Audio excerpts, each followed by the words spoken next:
ಆದ ದೇವರಿಂದಲೂ ಕರ್ತನಾದ ಯೇಸು ಕ್ರಿಸ್ತನ ಮೂಲಕ ಕೃಪೆಯು ಶಾಂತಿಯು ಉಂಟಾಗಲಿ.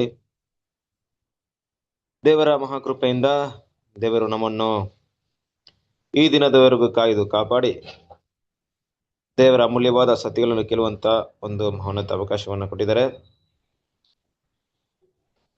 ಹಾಗಾಗಿ ನಾವು ನೋಡಿರೋ ಪ್ರಕಾರವಾಗಿ ಇವತ್ತಿನ ಒಂದು ಪಾಠ ನಮ್ಮೆಲ್ಲರಿಗೂ ಗೊತ್ತಿರೋ ಪ್ರಕಾರವಾಗಿ 3ನೆಯ ಸಂಪುಟ ಎಷ್ಟನೇ ಅಧ್ಯಾಯವನ್ನು ನೋಡ್ತಾ ಇದ್ದೀವಿ? 87 brother. 87. ಓಕೆ, 87 ಅಂದ್ರೆ ಎಷ್ಟನೇ ಭಾಗ ಬಿದ್ದೆ sir? 87 139 page number brother. Okay, good, thank you. So chapter ನಾವು ನೋಡ್ತಿರುವಂತ ಚಾಪ್ಟರ್ ಯಾವುದು?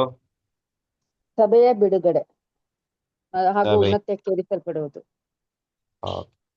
ಸೊ ಅದರ ಒಂದು ಕಳೆದ ಒಂದು ಭಾಗವನ್ನ ಅಂದ್ರೆ ಲಾಸ್ಟ್ ವೀಕ್ ಒಂದು ಮುಖ್ಯವಾದ ಭಾಗವನ್ನ ನೋಡಿದ್ವಿ.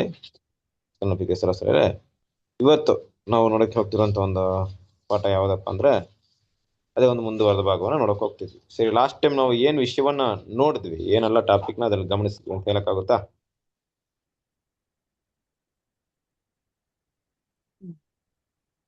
ಸಭೆ ಬಿಡುಗಡೆ. ಸಭೆ. ಓಕೆ, ಸಭೆ ಬಿಡುಗಡೆ ಆಗುತ್ತೆ. ಓಕೆ ಬ್ರದರ್, ಹೋದ್ವಾರ ಮಾಡಿದ ಪಾಠದಲ್ಲಿ 1914ರಲ್ಲಿ ಬಿಡುಗಡೆ ಆಗಿದೆ. ಇದು ಇಸ್ರಾಯೇಲ್ರಿಗೆ 1914ರಲ್ಲಿ ಬಿಡುಗಡೆ ಆಗಿದೆ ಬ್ರದರ್. ಓಕೆ, ಈಗ ಸುಗ್ಗಿ ಕಾಲ ಮತ್ತೆ ಮಹಾ ಸಂಕಟ ದಿನಗಳ ಮುಂಚೆ ಸಭೆ ಎತ್ತಲ್ಪಡ್ಬೇಕು ಬ್ರದರ್. Okay, okay, good. ಬೇರೆ ಬ್ರದರ್ ಸ್ವಲ್ಪ ಕತ್ಲೆಯು ಮಧ್ಯ ಪ್ರವೇಶಿಸಬೇಕು ಅಂತ ಹೇಳಿದ್ರಿ ಬ್ರದರ್. ಅದೇ 2ನೇ ಪ್ಯಾರದಲ್ಲಿ ಒಂದು ಇದು ದಾಟಬೇಕಾದ್ರೆ ಸ್ವಲ್ಪ ಕತ್ಲೆನ ಮಧ್ಯ ಬರುತ್ತೆ ಅಂತ ಹೇಳಿದ್ರಿ. ಅದಾದ್ಮೇಲೆ 3ನೇ ಮಹಾಯುದ್ಧನ ನಾವು ಸಂಧಿಸ್ಬೇಕು ಅಂತ ಹೇಳಿದ್ರಿ ಬ್ರದರ್. ಆದ್ರೆ ಅಲ್ಲಿವರೆಗೂ ದೇವ್ರು ಕರಿವಿಕೆ ಮತ್ತೆ ಸಭೆ ಕಂಪ್ಲೀಟ್ ಆಗೋದು ಇನ್ನೂ ಇರುತ್ತೆ ಬ್ರದರ್ ಅದು. ಅದನ್ನೇ ನಾವು ಲಾಸ್ಟ್ ಟೈಮ್ ನೋಡಿದಾಗ ಕ್ರಿಸ್ತನ ಇತಿಹಾಸ ಮುಖ್ಯವಾಗಿ ಈ ಕತ್ತಲೆ ಸ್ವಲ್ಪ ಬರುತ್ತೆ ಅನ್ನುವಂತ ವಿಷಯವನ್ನು ಓದ್ತೀವಿ. ಅಂದ್ರೆ ಬೆಳಕು ಬರಬೇಕು, ಸ್ವಲ್ಪ ಕತ್ತಲೆ ಇದೆ. ಅಂದ್ರೆ ಈ ಸ್ವಲ್ಪ ಕತ್ತಲೆ ಅನ್ನೋದೇನಿದೆ, ಏನಾದ್ರು ಸೂಚಿಸ್ತಾ ಇದೆ ಅಂದ್ರೆ ಈ ಮಹಾ ಒಂದು ಸಂಕಟದ ದಿನ, ಇಲ್ಲವೇ ಹೌದು ಆರ್ಮಗದನ್ ಯುದ್ಧವನ್ನ ದೇವ್ರ ಮಕ್ಳು ಅದನ್ನ ನೆನ್ಪಿಟ್ಕೊಬೇಕು. ಆರ್ಮಗದನ್ ಯುದ್ಧ ಅಂತ ಹೇಳಿದಾಗ ಅದರ ನಂತರ ಈ ಲೋಕಕ್ಕೆ ಬರುವಂತ ಬೆಳಕು ಬಗ್ಗೆ ಅಲ್ಲಿ ಮಾತಾಡ್ತಾರೆ. ಸೊ ಅದಕ್ಕಿಂತ ಮುಂಚಿತವಾಗಿ, ಆ ಕತ್ಲೆಗಿಂತ ಮುಂಚಿತವಾಗಿ ದೇವ್ರ ಮಕ್ಕಳಾದ ನಾವು ಸಭೆಯ ವರ್ಗದವರಾಗಿರುವಂತವರು ಓಟವನ್ನು ಓಡಿ ಮುಗಿಸ್ಬೇಕಾಗಿದೆ. ಎಸ್, ಅಲ್ಲಿ ನಾವು ಸ್ಪಷ್ಟವಾಗಿ ಆ ವಿಷಯವನ್ನ ನೋಡಿದ್ವಿ. ಓಕೆ ಅಲ್ವಾ? ಸೊ ಇದು ಇಷ್ಟು ವಿಚಾರಗಳು ನಾವು ಲಾಸ್ಟ್ ಟೈಮ್ ನೋಡಿದ್ವು ಅಂತ ಒಂದು ಕೆಲವೊಂದು ಪಾಯಿಂಟ್ ಮುಖ್ಯವಾಗಿ ನೋಡ್ಬೇಕಾದ್ರೆ ಸಭೆಯ ಒಂದು ಉನ್ನತಿಗೇರಿಸಪಡುವುದಕ್ಕೆ ಏನೆಲ್ಲ ಒಂದು ಮುಖ್ಯವಾದ ಕೆಲಸಗಳು ನಡಬೇಕು ಅದು ನಾವು ನೋಡೋದ ಪ್ರಕಾರವಾಗಿ ಬುದ್ಧಿಯುಳ್ಳ ಕನ್ಯೆಯರು ಅಂತ ಹೇಳಿದಾಗ ಆ ಕನ್ಯೆಯರು ಎಲ್ಲರೂ ಕೂಡ ಒಂದು ಇದರಲ್ಲಿ ಪ್ರವೇಶ ಮಾಡೋವರೆಗೂ ಸುಂಟರ ಗಾಳಿ, ಲೋಕಕ್ಕೆ ಬರುವಂತ ಬಾಧೆಗಳು, ಕಷ್ಟಗಳು ಬರಲ್ಲ. ಹೌದು, ತಡೆದಿಟ್ಟಿರ್ತಾರೆ. ಗಾಳಿಯನ್ನು ಬಿಸ್ತು ಹಣೆ ಮೇಲೆ ಮುದ್ರೆ ಹಾಕೋರು ತನಕ ಬಿರುಗಾಳಿ ಹಿಡಿಯಲ್ಪಟ್ಟಿರುತ್ತೆ. ಎಸ್ ಅಲ್ವಾ? ಅದರಿಂದ ಈ ವಿಷಯವನ್ನ ಯಾವ ರೀತಿ ನೋಡ್ತೀವಿ ಅಂದ್ರೆ ಅದು ಯಹೂದ್ಯರ ಕಾಲಕ್ಕೆ ಸಮಾನಾಂತರವಾಗಿ ಕೆಲವೊಂದು ವಿಷಯವನ್ನ ನೋಡ್ತೀವಿ. 1914 ಏನಕ್ಕೆ ಇಲ್ಲಿ ನಾವು ಯೂಸ್ ಮಾಡಿದ್ದೀವಿ ಅಂತ ಹೇಳಿದಾಗ AD 36 ಅಂದ್ರೆ ನೀವೇನ್ ನೋಡ್ಬೋದು, ಯೇಸು ಕ್ರಿಸ್ತನ ಒಂದು ದೀಕ್ಷಾ ಸ್ನಾನದಿಂದ 40 ವರ್ಷ ಹಾಕಿದ್ರೆ AD 29 ಇಂದ 40 ವರ್ಷ ಹಾಕಿದ್ರೆ AD 70ಗೆ ಬರುತ್ತೆ, AD 69 ಬರುತ್ತೆ. ಅದಾದ ನಂತರ ಬಂದ 70ಯಲ್ಲಿ ಇಸ್ರೇಲ್ ಜನರಿಗಿದ್ದಂತ ಕೃಪೆ ಸಮಯ ಕಂಪ್ಲೀಟ್ ಆಗಿ, ಅಂದ್ರೆ ದೇವರ ಕೃಪೆ ಮುಗೀತು. AD 70 ಅಂದ್ರೆ 70 ವಾರಗಳು ಮುಗಿಯೋದು AD 36 ಅಲ್ಲೇ ಮುಗಿಯುತ್ತೆ. ಆದ್ರೆ ಕೃಪೆ ದೇವ್ರೇನ್ ಮಾಡಿದ್ರು, ಇನ್ನ AD 70 ವರೆಗೂ ಅವರೊಂದು ಟೈಮ್ ನ ಇದ್ ಮಾಡಿದ್ರು. ಅದಾದ ನಂತರ ಒಂದು ರೋಮ್ ರಾಜ್ಯ ಬಂದು ಹೇಗೆ ಅವರ ನಾಶ ಮಾಡಿದ್ರು, ಹಾಗೆ 1874 ಇಂದ 40 ವರ್ಷ ಆಗಿದಾಗ 1914 ಬರುತ್ತೆ, 1914 ಬರುತ್ತೆ. ಆ ಸಮಯದಲ್ಲಿ ಏನಾಗಿದೆ ಅಂದ್ರೆ ಅಪೊಸ್ತಲರ ಪುನರ್ತನ ಅಲ್ಲಿ ಆಗಿದೆ ಅನ್ನೋದನ್ನ ನಾವು ನೋಡ್ಬೋದು. ಅಂದ್ರೆ ಮುಂಚಿತವಾಗಿ ಯಾರು ಎದ್ದು ಹೋಗಿದ್ರೆ ನಮ್ಮ ಯೇಸು ಕ್ರಿಸ್ತನ ಮೊದಲನೇ ಬರುವಿಕೆಯಲ್ಲಿ ಮರಣ ಹೊಂದಿದಂತ ಎಲ್ಲ ದೇವರ ಮಕ್ಕಳು ಪುನರ್ತನ ಆಗಿದ್ದಾರೆ. ಆಗಿ ಇವಾಗ ಏನ್ ಮಾಡ್ತಿದಾರೆ ಅಂತ ನೋಡ್ಬೇಕಾದ್ರೆ ಅಂದ್ರೆ ಅವರು ಸಭೆ ವರ್ಗದವರಾದ್ಮೇಲೆ ಈ ರಾಜ್ಯವನ್ನ ಮತ್ತೆ ಹೊಂದ್ಕೊಳ್ಳುವಂತ ಒಂದು ವಿಷಯ ಅಂದ್ರೆ ಇಸ್ರೇಲ್ನ ಮತ್ತೆ ಸ್ಥಾಪನೆ ಮಾಡುವಂತ ವಿಷಯಕ್ಕೆ ಅವ್ರ ಕೆಲಸವನ್ನ ಮಾಡ್ತಾ ಇರ್ಬಹುದು ಅನ್ನೋ ವಿಷಯವನ್ನ ಕೂಡ ನೋಡ್ತೀವಿ. ಇವತ್ತು ನಾವು ನೋಡುವಂತ ಒಂದು ವಿಷಯ ಏನಪ್ಪಾ ಅಂದ್ರೆ ಅದೇ ಒಂದು ಪೇಜ್ ನಂಬರ್ 140 ನಾವು ನೋಡ್ತಾ ಇದ್ವಿ. ಅಲ್ಲಿಂದ ನಾವು ಪಾಯಿಂಟ್ ಅನ್ನ ನಾವು ಸ್ಟಡಿ ಕಂಟಿನ್ಯೂ ಮಾಡಿ. ಬಿರುಗಾಳಿಯು ಕಳೆದ ಹಲವಾರು ವರ್ಷಗಳಿಂದ ಒಟ್ಟುಗೂಡುತ್ತಿದೆ ಎಂಬುದನ್ನು ನಾವು ನೋಡಿದ್ದೇವೆ. ಬಲಶಾಲಿಗಳಾದ ಸಮೂಹಗಳು ಜಮಾಯಿಸಿಕೊಂಡು ಯುದ್ಧಕ್ಕಾಗಿ ಸಿದ್ಧತೆಗಳನ್ನು ಮಾಡಿಕೊಳ್ಳುತ್ತಿದ್ದಾರೆ ಮತ್ತು ಪ್ರತಿಯೊಂದು ಯಶಸ್ವಿ ವರ್ಷದಲ್ಲಿಯೂ ಮುಂತಿಳಿಸಿರುವ ಸಂದಿಗ್ಧ ಸ್ಥಿತಿಯತ್ತ ವೇಗವಾಗಿ ಪ್ರಗತಿಯು ದಾಪುಗಾಲು ಹಾಕುತ್ತಿದೆ ಎಂಬುದು ಕಾಣುತ್ತಿದೆ. ಆದಾಗ್ಯೂ ಸಮಾಂತರ ವಿಪತ್ತು ಎಲ್ಲಾ ಕಾನೂನು ಕ್ರಮಗಳನ್ನು ಅರಾಜಕತೆ ಮತ್ತು ಗೊಂದಲದ ಮಡುವಿಗೆ ಅಪ್ಪಳಿಸುವುದೆಂದು ನಮಗೆ ತಿಳಿದಿದ್ದರು. ಕೇಳಿಸ್ತಾ ಇದೆಯಾ? ನನ್ನ ವಾಯ್ಸ್ ಕೇಳಿಸ್ತಾ ಇದೆಯಾ? ಕೇಳಿಸಿದೆ ಬ್ರದರ್. 140 ಇಂದ ಓದ್ತಿದ್ದೀರಾ ನೀವು? 140 ಇಂದ ಫಸ್ಟ್ ಪ್ಯಾರಾದಿಂದ ಓದ್ತಿದ್ದೀರಾ? 140 ಅಲ್ಲ brother, 139 last right side left side last para brother. ಅದು ವಿಷಯ ಟಾಪಿಕ್ ಮುಗ್ದಿಲ್ವಾ ಲಾಸ್ಟ್ ಟೈಮ್ ಅಲ್ಲೇ? 140 ಇಂದ 140 ಸ್ಟಾರ್ಟಿಂಗ್ ಇಂದ ಓದ್ಕೊಂಡು.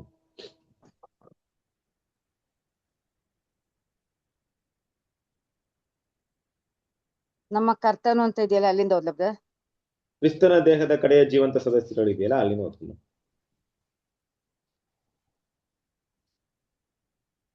ಪೇಜ್ ನಂಬರ್ 140 ಮೊದಲಿಂದ ಆರಂಭದಿಂದ ಓದ್ಕೊಂಡು.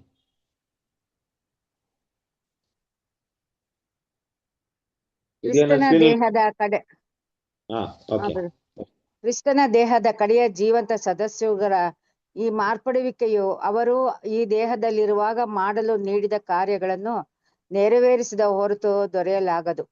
ಇಂದಿನ ಅಧ್ಯಾಯದಲ್ಲಿ ನಾವು ಕಂಡುಕೊಂಡಂತೆ ಇದುವರೆಗೆ ನಮ್ಮ ಕೆಲಸವನ್ನು ಮೊಟಕುಗೊಳಿಸಲಾಗುವುದು. ಮೊದಲಿಗೆ ಕ್ರಮೇಣವಾಗಿ, ನಂತರ ಪೂರ್ತಿಯಾಗಿ ಕತ್ತಲು ಬರುವಾಗ ಯಾರೂ ಕೆಲಸ ಮಾಡಲಾರರು. ಯೋಹಾನ 9:4. ಮತ್ತು ಆ ರಾತ್ರಿಯ ಮೊಬ್ಬು ಸಹಸ್ರಮಾನದ ಸೂರ್ಯೋದಯದಲ್ಲಿ ಮಾತ್ರವೇ ಚದುರಿಸಲ್ಪಡುವುದು. ನಮ್ಮ ಕೆಲಸವನ್ನು ಮಾಡಿ ಮುಗಿಸಿದಾದ ನಂತರ ಮತ್ತು ಆ ರಾತ್ರಿಯು ನಮ್ಮ ಸುತ್ತಲೂ ಮುತ್ತುವುದು. ನಾವು ಬಿರುಗಾಳಿಯ ಮೋಡವು ಹೆಚ್ಚು ಕಪ್ಪಾಗುವುದನ್ನು ನೋಡಲು ಅಪೇಕ್ಷಿಸುವುದು ಮಾತ್ರವಲ್ಲ, ಮೇಲೇಳುವ ಗಾಳಿಯ ಧ್ವನಿಯನ್ನು ಆಲಿಸುತ್ತೇವೆ ಮತ್ತು ಅನುಭವಿಸುತ್ತೇವೆ. ಆ ಗಾಳಿಯು ಹೊರಟಾದ ಮಾನವ ಭಾವೋದ್ರೇಕದ ಚಂಡಮಾರುತವಾಗಿ, ಸಂಕಟದ ಸುಂಟರ ಗಾಳಿಯಾಗಿ ತುತ್ತ ತುದಿಗೇರುತ್ತದೆ. ನಂತರದಲ್ಲಿ ನಮಗೆ ನೇಮಿಸಲ್ಪಟ್ಟ ಕೆಲಸವನ್ನು ಮುಗಿಸಿದ ನಾವು ನಮ್ಮ ಮಾರ್ಪಡುವಿಕೆ ಬರುವವರೆಗೆ ತಾಳ್ಮೆಯಿಂದ ಕಾಯ್ದುಕೊಂಡು ನಿಂತುಕೊಳ್ಳಬೇಕಾಗುತ್ತದೆ. ಎಫೆಸ 6:13. Thank you. ಕ್ರಿಸ್ತನ ಪ್ರೀತಿಯ ಸಹೋದರರೇ, ದೇವರ ಮಕ್ಕಳು ಇಲ್ಲಿ ವಿಶೇಷವಾಗಿ ಗಮನಿಸಬೇಕಾದಂತ ಒಂದು ವಿಷಯ, ಕ್ರಿಸ್ತನ ದೇಹದ ಕಡೆಯ ಜೀವಂತ ಸದಸ್ಯರು ಮಾರ್ಪಡಬೇಕಾದಂತ ಒಂದು ಕಾರ್ಯ. ಅಂದ್ರೆ ದೇವರ ಎಲ್ಲ ಕೆಲಸ ಕೂಡ ಈ ಒಂದು ಸಭೆಯ ಮುಕ್ತಾಯವಾಗುವವರೆಗೂ ಯಾವುದೇ ಕೆಲಸ ಆರಂಭಿಸಲ್ಪಡ್ತಿಲ್ಲ. ಮಿಕ್ಕಿದೆಲ್ಲ ಕೆಲಸ ಸ್ಟಾಪ್. ಅದು ಮಾತ್ರವಲ್ಲ, ಕ್ರಿಸ್ತನ ಪ್ರೀತಿಯ ಸಹೋದರರೇ, ದೇವರ ಯೋಜನೆ ಪ್ರಕಾರವಾಗಿ ಈ ಕೊನೆಯ ಒಂದು ಅಂಗದವರು, ಕೊನೆಯ ಸದಸ್ಯರು ಅಂತ ಹೇಳ್ತಿರುವಂತ ವಿಷಯ ಇನ್ನೆಲ್ಲೋ ಒಂದು ಸಮಯಕ್ಕೆ, ಇನ್ನು ಮುಂದೆಲ್ಲೋ ಎಷ್ಟೋ ವರ್ಷಗಳ ನಂತರ ಬರುತ್ತೆ ಅಂತ ಅಲ್ಲ. ಈಗಾಗಲೇ ಆ ಒಂದು ಸ್ಟೇಜ್ ಅಲ್ಲೇ ನಾವೆಲ್ಲರೂ ಇದ್ದೀವಿ. ಸ್ವಲ್ಪ ಸಮಯವಿದೆ. ಆದ್ರೆ ದೇವರು ಇದಕ್ಕೆ ತುಂಬಾ ಒಂದು ಗಮನವನ್ನ ಕೊಡ್ತಾ ಇದ್ದಾರೆ. ಯಾವ ರೀತಿ ಗಮನ ಕೊಡ್ತಿದ್ದಾರೆ ಅಂದ್ರೆ, ಒಂದು ವ್ಯಕ್ತಿ ಒಂದು ಸ್ಪೋರ್ಟ್ಸ್ ಅಲ್ಲಿ ಫೈನಲ್ ಓಡ್ತಾ ಇದ್ರೆ, ಅವ್ರು ಎಲ್ರಿಗಿಂತ ಮೊದಲು ಬರ್ತಾ ಇದ್ರೆ, ಒಂದು 10 ಜನ ಅದ್ರಲ್ಲಿ ಓಡ್ತಾ ಇದ್ರೆ ಅಂತ ಇಟ್ಕೊಳ್ಳಿ. ಆದ್ರೆ ಎಲ್ರ ಕಣ್ಣು ಎಲ್ಲಿರುತ್ತೆ ಅಂದ್ರೆ ಆ ಮೊದಲು ಬರುವಂತ ವ್ಯಕ್ತಿ ಮೇಲೆ ಇರುತ್ತೆ, ಮೊದಲು ಓಡ್ತಾ ಇರೋಂಥ ವ್ಯಕ್ತಿ. ದೇವರ ಯೋಜನೆಯಲ್ಲೂ ಕೂಡ ಈ ಸಭೆ ಮೊದಲು ಆಯ್ಕೆ ಆಗ್ಬೇಕು, ಇದ್ರ ಮೇಲೆ ಅವರ ಗಮನವಿದೆ. ಮಿಕ್ಕಿದೆಲ್ಲ ವಿಷಯ ನಂತರ ನಡೆಯುತ್ತೆ.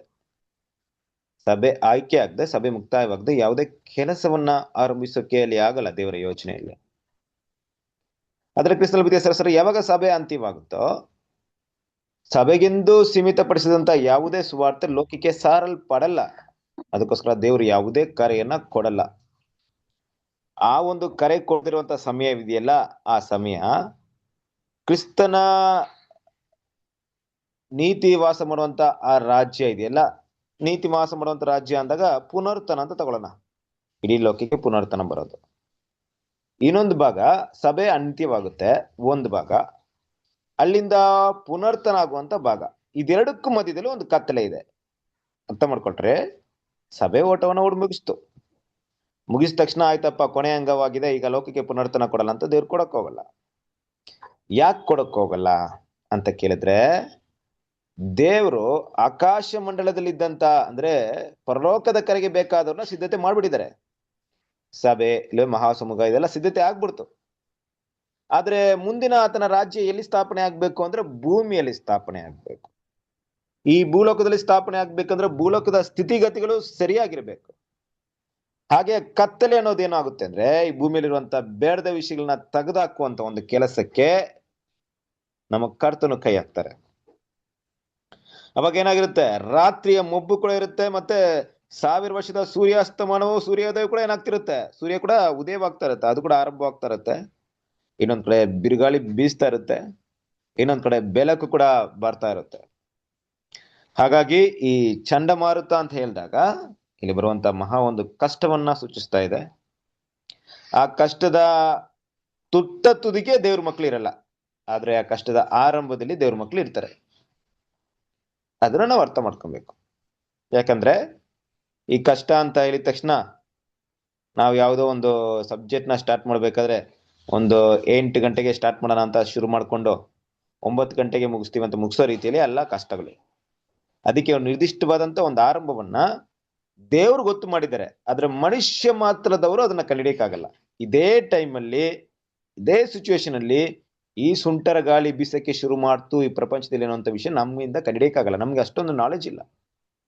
ಆದ್ರೆ ದೇವರ ಲೆಕ್ಕಾಚಾರದ ಪ್ರಕಾರವಾಗಿ ಎಕ್ಸಾಕ್ಟ್ಲಿ ಟೈಮ್ ಪೀರಿಯಡ್ ಇರುತ್ತೆ. ಅದೇ ಒಂದು ಸಮಯದಲ್ಲಿ ಅದನ್ನ ಆರಂಭಿಸಿರ್ತಾರೆ. ಆ ಸುಂಟರ ಗಾಳಿ, ಆ ಮಹಾ ಒಂದು ಸುಂಟರ ಗಾಳಿ ಮುಕ್ತಾಯಕ್ಕೆ ಬರ್ಬೇಕು. ಆ ಮುಕ್ತಾಯ ತುದಿಗೆ ಹೋಗುವಂತ ಸಮಯದಲ್ಲಿ ದೇವ್ರ ಮಕ್ಕಳು ಯಾರು ಕೂಡ ಇಲ್ಲಿ ಇರಲ್ಲ ಅಲ್ವಾ?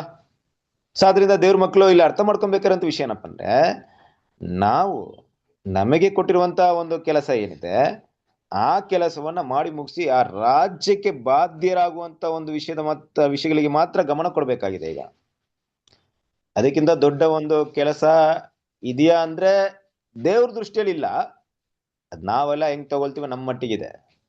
ನಾವು ಕರ್ತನ ಒಂದು ವಿಷಯವನ್ನ, ದೇವ್ರು ಕೊಟ್ಟಂತ ಕರೆಯನ್ನ ಎಷ್ಟು ಪ್ರಾಮಾಣಿಕವಾಗಿ, ಎಷ್ಟು ಅದಕ್ಕೆ ಇಂಪಾರ್ಟೆನ್ಸ್ ಕೊಡ್ತೀವಿ ಅನ್ನೋದು ನಮ್ಮ ಪ್ರತಿನಿತ್ಯ ಒಂದು ವಿಷಯಗಳಲ್ಲಿ ಕಾಣಿಸಲ್ಪಡುತ್ತೆ. ಅದಕ್ಕೆ ಎಫೆಸದವರಿಗೆ 6ನೇ ಅಧ್ಯಾಯ 13ನೇ ವಾಕ್ಯದಲ್ಲಿ ಈ ಸರ್ವಾಯುಧ ಬಗ್ಗೆ ಮಾತಾಡ್ಬೇಕಾದ್ರೆ, ಅಂತ್ಯ ದಿನಗಳಲ್ಲಿ ನೀವೆಲ್ಲವನ್ನು ಎದುರಿಸಲು ಶಕ್ತರಾಗುವುದಕ್ಕೆ ದೇವರ ಸರ್ವಾಯುಧ ವರ್ಗವನ್ನು ಏನ್ ಮಾಡಿ ಧರಿಸ್ಕೊಳ್ರಿ ಅಂತ ಹೇಳ್ತಾರೆ. ಯಾಕೆಂದ್ರೆ ಅಂತ್ಯ ದಿನಗಳು ಅಂದಾಗ ಆ ಕೆಡುಕಿನ ದಿನಗಳು ಪ್ರತಿಯೊಬ್ಬ ದೇವರ ಮಕ್ಕಳ ಜೀವನದಲ್ಲಿ ಬರುವಂತ ವಿಷಯ. ಇನ್ನು ಹೆಚ್ಚಾಗಿ ಯಾರು ಕೆಲಸ ಮಾಡದ ಸಮಯದಲ್ಲಿ ನಾವು ಹೋಗ್ತಾ ಇದ್ವಿ. ಕ್ರಿಸ್ತನಲ್ಲಿ ಪ್ರೀತಿಯ ಸಹೋದರರೇ, 2000 ವರ್ಷಗಳಿಂದ ನಾವು ನೋಡಿದಾಗ ಒಬ್ಬೊಬ್ಬ ದೇವರ ಮಕ್ಕಳು ಸಭೆಯ ವರ್ಗದವರಾಗಿ ಓಟವನ್ನ ಓಡಿ ಮುಗಿಸಿದ್ರು ಅಂತ ಇಟ್ಕೊಳ್ಳಿ. ಅವರು ಓಡಿ ಮುಗಿಸ್ಬೇಕಾದ್ರೆ ಅವರ ಜೀವನದಲ್ಲಿ ಒಂದು ಕಷ್ಟವಾದಂತ ಸನ್ನಿವೇಶ ಬಂದಿರ್ಬೋದು. ಅಂತ್ಯದಲ್ಲಿ ಅಂತ್ಯ ಪರೀಕ್ಷೆ ಇರ್ಬೋದು, ಅದು ವೈಯಕ್ತಿಕವಾದಂತ ಪರೀಕ್ಷೆ. ಆದ್ರೆ ಈ ಯುಗದ ಅಂತ್ಯದಲ್ಲಿರುವಂತ ನಮಗೆ ಬರುವಂತ ಪರೀಕ್ಷೆ ವೈಯಕ್ತಿಕ ಪರೀಕ್ಷೆ ಒಟ್ಟೊಟ್ಟಿಗೆ ಯುಗದ ಅಂತ್ಯದ ಪರೀಕ್ಷೆಯೂ ಬರುತ್ತೆ. ಯುಗದ ಅಂತ್ಯದ ಪರೀಕ್ಷೆ ಅಂದ್ರೆ ಏನು?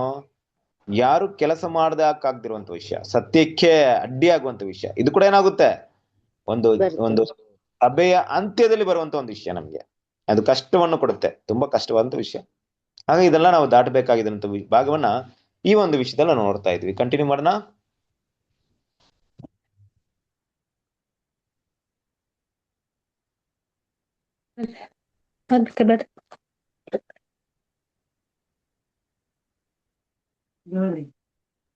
ಓದಿ ಓದಿ. ತನ್ನ ಭಕ್ತರು ಆತನ ಕೆಲಸದ ವಿಷಯವಾಗಿ ಹೇರಲ್ಪಟ್ಟ ಈ ಆಲಿಸಿಕೆಯಲ್ಲಿ ಎಷ್ಟರವರೆಗೆ ನಿಂತುಕೊಳ್ಳುವಂತೆ ಬಿಡಲು ದೇವರು ಇಷ್ಟಪಡುತ್ತಾನೆಂಬುದು ತಿಳಿಯುತ್ತಿಲ್ಲ. ಬಹುಶಃ ನಂಬಿಕೆ ಮತ್ತು ತಾಳ್ಮೆಯು ತಮ್ಮ ಸಮರ್ಪಕವಾದ ಕಾರ್ಯವನ್ನು ಪಡೆಕೊಳ್ಳುವವರೆಗಿರಬಹುದು. ಇಲ್ಲಿ ಈ ಸದ್ಗುಣಗಳು ಬಹಳ ಪೂರ್ಣವಾಗಿ ಅಭಿವೃದ್ಧಿ ಹೊಂದುತ್ತವೆ, ಪರೀಕ್ಷೆಗೊಳಪಡುತ್ತವೆ ಮತ್ತು ಪ್ರಕಟಗೊಳ್ಳುತ್ತವೆ. ಈ ತಾಳ್ಮೆಯ ಪರೀಕ್ಷೆಯು ಸಭೆಯ ಅಂತಿಮ ಶೋಧನೆಯಾಗಿದೆ. ನಂತರದಲ್ಲಿ ದೇವರು ಉದಯಕಾಲದಲ್ಲಿ ಇದರ ಸಹಾಯಕ್ಕೆ ಬರುವನು. ಕೀರ್ತನೆ 46:5. ಈ ಲೋಕದ ಮೇಲೆ ಉದಯಿಸುವ ನೀತಿ ಸೂರ್ಯನಾದ ಕರ್ತನೊಂದಿಗೆ ಉದಯಿಸುವ ಬೆಳಗ್ಗೆ ಅಲ್ಲ, ಆದರೆ ಆಕೆಯ ಬೆಳಗಿನ ಉದಯದಲ್ಲಿ ಆಕೆಯು ತನ್ನ ಕರ್ತನ ಸಾರೂಪ್ಯದಲ್ಲಿ ಆತನಂತೆ ಆಗಬೇಕು. ಆಕೆಯ ಉದಯವು ಸಹಸ್ರಮಾನದ ಉದಯದ ಮುಂಚಿತವಾಗಿ ಬರುವಂತದ್ದಾಗಿದೆ. Thank you brother. ಕ್ರಿಸ್ತನ ಪ್ರೀತಿಯ ಸಹೋದರರೇ, ದೇವರ ಮಕ್ಕಳು ಇಲ್ಲಿ ಈಗಿರುವಂತ ಒಂದು ಸನ್ನಿವೇಶವನ್ನ ತಗೊಂಡಾಗ ಖಂಡಿತವಾಗ್ಲೂ ನಾವು ಪಡ್ತಿರುವಂತ ಒಂದು ಇಕ್ಕಟ್ಟಾದ ದಾರಿಯಲ್ಲಿ ನಡೀತಿರುವಂತ ಕಷ್ಟಾನುಭವವನ್ನ, ಶೋಧನೆಗಳನ್ನ ಯಾರು ಗಮನಿಸ್ತಾ ಇಲ್ಲ, ದೊಡ್ಡದಾಗಿ ಅದನ್ನ ಮಾತಾಡ್ತಾನೂ ಇಲ್ಲ. ಆದ್ರೆ ದೇವರಿಗೆ ಗೊತ್ತಿದೆ ನಮ್ಮ ಕಷ್ಟಾನುಭವ ಏನಂತ ದೇವ್ರಿಗೆ ಗೊತ್ತಿದೆ. ಮತ್ತೆ ದೇವರು ಆ ಕಷ್ಟಾನುಭವದಲ್ಲೇ ನಾವು ಇರ್ಬೇಕಂದ್ಬಿಟ್ಟು ಒಂದು ನಿರ್ದಿಷ್ಟ ಸಮಯವನ್ನ ನಿಗದಿಪಡಿಸಿದ್ದಾರೆ. ಇನ್ನು ಕೂಡ ಪ್ರತಿಯೊಬ್ರು ಕೂಡ ಈ ಕಷ್ಟಾನುಭವನ ಅದರ ಉಗ್ರತೆಯನ್ನ, ಅದರ ಒಂದು ಕಾಠಿಣ್ಯವನ್ನ, ಇಲ್ಲವೇ ಅದರ ಒಂದು ಕ್ರೂರತೆಯಲ್ಲಿ, ಅದರ ಒಂದು ಕಷ್ಟಾನುಭವದಲ್ಲಿ ಎಷ್ಟರ ಮಟ್ಟಿಗೆ ನಾವು ಇರಬೇಕು ಅಂತ ದೇವರ ಒಂದು ಉದ್ದೇಶವಿದೆಯೋ, ದೇವರ ಜ್ಞಾನದಲ್ಲಿ ಅದು ಅಡಕವಾಗಿದೆ, ಅಲ್ಲಿವರೆಗೂ ನಾವು ಇರಬೇಕಾಗುತ್ತೆ. ಯಾವ ರೀತಿಯಲ್ಲಿ ಅರ್ಥ ಮಾಡ್ಕೊಳ್ಳೋದು ಅಂದ್ರೆ, ಕೆಲವೊಂದು ಶೋಧನೆ ನಮ್ಮ ಜೀವನದಲ್ಲಿ ಬಂದಾಗ ಅದು ಕೆಲವೊಂದು ಗಂಟೆಗಳಿರ್ಬೋದು, ಕೆಲವೊಂದು ದಿನಗಳಿರ್ಬೋದು, ಕೆಲವೊಂದು ತಿಂಗಳಿರ್ಬೋದು, ಕೆಲವೊಂದು ವರ್ಷಗಳಿರ್ಬೋದು. ಯಾಕೆ ಒಬ್ಬೊಬ್ಬರಿಗೆ ವಿಭಿನ್ನವಾಗಿದೆ ಅಂದ್ರೆ, ಅವರವರ ಮಟ್ಟಿಗೆ ಅವರವರಿಗೆ ಕೊಡಬೇಕಾದಂತ ಒಂದು ಪರೀಕ್ಷೆ, ಆ ಪರೀಕ್ಷೆಯಲ್ಲಿ ಅವರು ಕಲಿಬೇಕಾದಂತ ಪಾಠ, ಎಂತ ಒಂದು ಶೋಧನೆಯಿಂದ ಎಂಥ ಗುಣಗಳನ್ನ ದೇವ್ರ ಮಕ್ಕಳು ಕಲಿತಾರ ಅನ್ನುವಂತ ಸಂಪೂರ್ಣ ಜ್ಞಾನ ತಂದೆಯಾದ ದೇವರೊಬ್ಬರಿಗೆ ಬಿಟ್ಟು ಬೇರೆ ಯಾರಿಗೂ ಗೊತ್ತಿಲ್ಲ. ಗೊತ್ತಿದೆಯಾ ನಮಗೆ ನಮ್ಮಲ್ಲಿ ಕೆಲವೊಂದು ಕ್ಯಾರೆಕ್ಟರ್ ಡೆವಲಪ್ಮೆಂಟ್ ಆಗಿಲ್ಲ ಅಂದ್ರೆ, ಈ ಕ್ಯಾರೆಕ್ಟರ್ ಡೆವಲಪ್ಮೆಂಟ್ಗೆ ಈ ತರ ಶಿಕ್ಷೆ ಕೊಟ್ರೆ ನಾನ್ ಸರಿ ಆಗ್ತೀನಿ ಅಂತ ಯಾರಾದ್ರೂ ಹೇಳಕ್ಕಾಗುತ್ತಾ? ಇಲ್ಲ. ಬೇರೆ ಸಹೋದರಿಯನ್ನು ನೋಡಿ ಅವರಲ್ಲಿ ಇಂಥ ಕ್ಯಾರೆಕ್ಟರ್ ಇಲ್ಲ, ಇವ್ರಿಗೆ ಇಂಥ ಪನಿಷ್ಮೆಂಟ್ ಕೊಟ್ರೇನೆ ಇವ್ರು ಕರೆಕ್ಟ್ ಆಗಿ ರೆಡಿ ಆಗ್ತಾರೆ ಅಂತ ಯಾರಾದ್ರೂ ಹೇಳಕ್ಕಾಗುತ್ತಾ? ಗೊತ್ತಿಲ್ಲ. ಆದ್ರೆ ದೇವ್ರ ಮಕ್ಕಳಿಗೆ ಯಾವ ಒಂದು ಕಷ್ಟ ಅನುಭವ ಮೂಲಕ ಅವ್ರ ಪಾಠವನ್ನ ಕಲಿಯೋದಕ್ಕೆ ದೇವ್ರು ಅದನ್ನ ನೇಮಿಸಿದಾರೋ ಅಲ್ಲಿವರೆಗೂ ಅದನ್ನ ಇಡ್ತಾರೆ. ಆ ಸಮಯದಲ್ಲಿ ನಮ್ಗೆ ಇರುವಂತಹ ದೊಡ್ಡ ಒಂದು ಪರೀಕ್ಷೆ ನಮ್ಮ ನಂಬಿಕೆ ಮತ್ತು ತಾಳ್ಮೆಯ ಪರೀಕ್ಷೆ ಇರುತ್ತೆ, ಸಗಿಸಿಕೊಳ್ಳುವಂತ ಪರೀಕ್ಷೆ ಇರುತ್ತೆ. ಆ ಒಂದು ಸಗಿಸುವಿಕೆ ಎಷ್ಟರ ಮಟ್ಟಿಗೆ ಇತ್ತು ಅನ್ನೋಂಥ ವಿಷಯ ಇರುತ್ತೆ, ನಮ್ಮ ಕ್ಯಾರೆಕ್ಟರ್ ಡೆವಲಪ್ಮೆಂಟ್ ಎಷ್ಟರ ಮಟ್ಟಿಗೆ ಇತ್ತು ಅನ್ನೋಂಥ ವಿಷಯ ಇರುತ್ತೆ. ಆದ್ರಿಂದ ದೇವರ ಪರೀಕ್ಷೆ ಕೊಡ್ತಾ ನಮ್ಮನ್ನ ಆ ಒಂದು ಉನ್ನತ ಕರೆಗೆ ಕರ್ಕೊಂಡು ಹೋಗಕ್ಕಾಗಲ್ಲ. ಯಾಕಂದ್ರೆ ಆ ಸಮಯ ಒಂದು ಕತ್ತಲೆ ಸಮಯ ನಮಗಿರ್ಬೋದು. ನಮಗಿರುವಂತಹ ಒಂದು ಕಷ್ಟಾನುಭವಗಳು ಯಾವಾಗಲೂ ಕತ್ತಲೆಯನ್ನು ಸೂಚಿಸ್ತಾ ಅಲ್ವಾ? ನಮಗಿರುವಂತ ಕಷ್ಟಾನುಭವಗಳು ಕೂಡ ಹೇಗಿರುತ್ತೆ? ಕಷ್ಟವನ್ನ ಇರುತ್ತೆ, ತುಂಬಾ ಶೋಧನೆಯನ್ನ ಸಹಿಸ್ಕೊಳ್ಬೇಕಾಗುತ್ತೆ, ತಾಳ್ಮೆಯ ಪರೀಕ್ಷೆ ಆಗಿರುತ್ತೆ. ಆ ಕತ್ತಲೆ ಅನ್ನುವಂತ ಒಂದು ವಿಷಯ ನಮ್ಮ ಜೀವನದಲ್ಲಿ ವೈಯಕ್ತಿಕವಾಗಿರ್ಬೋದು, ಅದೇ ಕತ್ತಲೆ ಇಡೀ ಲೋಕವನ್ನು ಕೂಡ ಆವರಿಸ್ಕೊಂಡಿರುತ್ತೆ. ಆದ್ರೆ ಒಂದು ದೊಡ್ಡ ಒಂದು ಭರವಸೆ ಏನಪ್ಪಾ ಅಂದ್ರೆ, ನಮ್ಮ ಕತ್ತಲೆ ಹೋಗಿ ನಮ್ಮೊಳಗೆ ಇರುವಂತ ಬೆಳಕು ಉದಯವಾಗುವುದಕ್ಕೂ, ಅದೇ ಬೆಳಕು ಲೋಕಕ್ಕೆ ಬರುವುದು ಸರಿಯಾದ ಸಮಯವಾಗಿರುತ್ತೆ. ಏನ್ ಹೇಳಕ್ ಹೋಗ್ತಿದೀನಿ ಅಂದ್ರೆ, ಕ್ರಿಸ್ತನ ಪ್ರೀತಿಯ ಅಂತ್ಯಯುಗದಲ್ಲಿ ಜೀವಿಸ್ತಿರುವ ದೇವ್ರ ಮಕ್ಕಳು ನಮ್ಮ ಕಷ್ಟದ ಜೊತೆಗೆ ಲೋಕವು ಕಷ್ಟ ಪಡ್ತಾ ಇರುತ್ತೆ. ತುಂಬಾ ಉನ್ನತವಾದಂತ ಕಷ್ಟಕ್ಕೆ ಬಂದು ತಲುಪಿದೆ ಲೋಕ ಕೂಡ. ಜೊತೆಗೆ ನಾವು ಕೂಡ ಕಷ್ಟ ಪಡ್ತಾ ಇರ್ತೀವಿ. ಕೊನೆಯ ಸಭೆಯ ಅಂಗದವರು ಓಟವನ್ನು ಓಡಿ ಮುಗಿಸಿದಾಗ ಲೋಕಕ್ಕೆ ಇರುವಂತಹ ಕಷ್ಟ ತುಂಬಾ ಕತ್ತಲೆಗೆ ಹೋಗುತ್ತೆ, ತುಂಬಾ ಕ್ರೂರವಾಗಿ ಹೋಗುತ್ತೆ. ಆ ಕತ್ತಲಿನ ದೇವರು ಮಹಾ ಒಂದು ಕತ್ತಲೆಗೆ ಅದನ್ನ ಒಳಪಡಿಸ್ತಾರೆ, ಮಹಾ ಸಂಕಟಕ್ಕೆ ಒಳಪಡಿಸ್ತಾರೆ.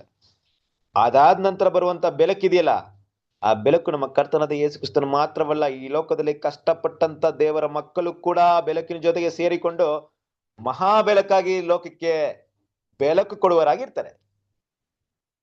ಸಭೆ ವರ್ಗದವ್ರು ಕೂಡ ನಿಜವಾದ ಬೆಳಕಾಗಿರ್ತಾರೆ ಅವಾಗ. ಯಾಕಂದ್ರೆ ಅವರು ಕ್ರಿಸ್ತರ ಜೊತೆಗೆ ಸೇರ್ಕೊಂಡಿದ್ದಾರೆ ಅಲ್ವಾ? ಒಂದು ಸೂರ್ಯನೆಲ್ಲ ಹಲವಾರು ಸೂರ್ಯನ ಸೇರಿ ಈ ಲೋಕಕ್ಕೆ ಬೆಳಕು ಕೊಡುವಂತ ಆ ಒಂದು ಮಹಾ ಒಂದು ಶ್ರೇಷ್ಠವಾದಂತ ಸಮಯ, ಪ್ರತಿಯೊಬ್ಬ ಮನುಷ್ಯನಿಗೂ ಬೆಳಕು ಕೊಡುವಂತ ಸಭೆ ಮತ್ತು ಕ್ರಿಸ್ತನು ಸೇರಿ ಬೆಳಕು ಕೊಡುವಂತ ಸಮಯವು ಅದಾಗಿದೆ ಅನ್ನೋ ವಿಷಯವನ್ನ ನಾವು ಮರಿಬಾರ್ದು. ಅದಕ್ಕೆ ಹೇಳ್ಬೇಕಾದ್ರೆ ನೀವು ಲೋಕಕ್ಕೆ ಬೆಳಕಾಗಿದ್ದೀರಿ ಅಲ್ವಾ? ಬೆಟ್ಟದ ಮೇಲಿರುವಂತ ಪಟ್ಟಣ ಮರೆಯಾಗಿರಲಾರದು. ಹೌದು, ನಾವು ಲೋಕಕ್ಕೆ ಬರುವಂತ ಕಾಲದಲ್ಲಿ ಬೆಳಕಾಗಿರ್ಬೇಕು. ಬರುವಂತ ಕಾಲದಲ್ಲಿ ಆ ಉನ್ನತವಾದ ಬೆಳಕಾಗಿರ್ಬೇಕಂದ್ರೆ ಇವತ್ತು ನಮ್ಮೊಳಗೆ ಆ ಬೆಳಕಿರ್ಬೇಕು. ಆ ಬೆಳಕು ಯಾರು ಗಮನಿಸ್ತಾ ಇಲ್ಲ ಇವತ್ತು. ಕತ್ತಲೆಯಲ್ಲಿ ಬೆಳಕು ಚೆಲ್ಲುವರಾಗಿ ನಾವು ಇದ್ರೆ ಮಾತ್ರ ಆ ಒಂದು ಮುಂಜಾನೆಯಲ್ಲಿ ಇಡೀ ಲೋಕಕ್ಕೆ ಬೆಳಕು ಕೊಡುವರಾಗಿ ದೇವರು ನಮ್ಮನ್ನ ನೇಮಿಸ್ತಾರ ಅನ್ನೋ ವಿಷಯವನ್ನ ನಾವಿಲ್ಲಿ ನೋಡ್ಬಹುದು. ಕಂಟಿನ್ಯೂ ಮಾಡೋಣ.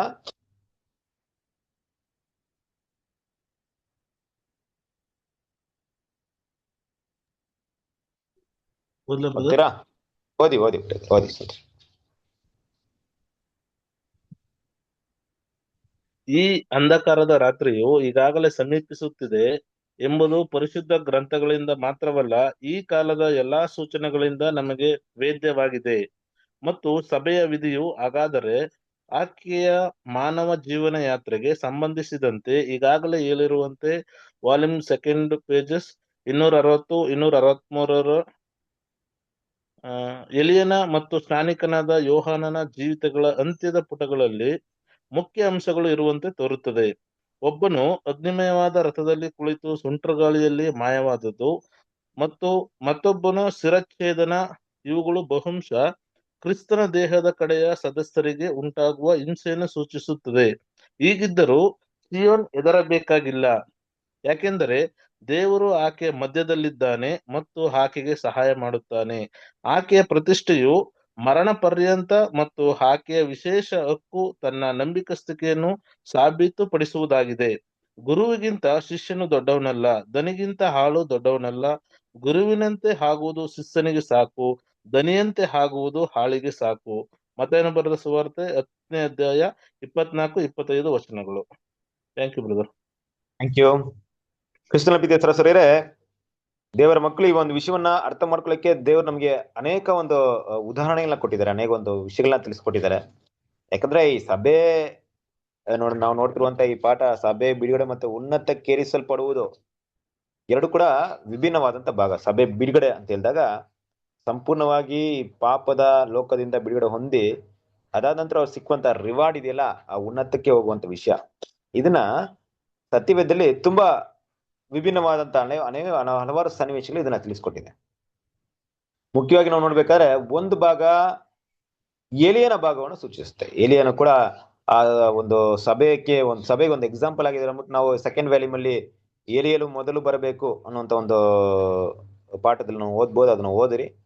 ಯಾಕಂದ್ರೆ ಏಲಿಯನು ಯಾರಿಗೆ ರೆಪ್ರೆಸೆಂಟೇಟಿವ್ ಆಗಿದ್ದಾರೆ ಅಂದ್ರೆ ಸಭೆ ವರ್ಗದವರಿಗೆ ರೆಪ್ರೆಸೆಂಟೇಟಿವ್ ಆಗಿದ್ದಾರೆ. ಅಂದ್ರೆ ಯಾವ ರೀತಿಯಲ್ಲಿ ಅಂದ್ರೆ ಏಲಿಯನು ಹೇಗೆ ಸುಂಟರ ಗಾಳಿಯಲ್ಲಿ ಎತ್ತಲ್ಪಟ್ಟನೋ, ಇಲ್ಲವೇ ಅಗ್ನಿಮಯವಾದ ರಥದಲ್ಲಿ ಎತ್ತಲ್ಪಟ್ಟನೋ, ಈ ಅಗ್ನಿಮಯವಾದ ರಥ ಎಲ್ಲೋಯ್ತೋ, ಭೂಮಿಯಲ್ಲಿ ಹೋಗ್ಲಿಲ್ಲ.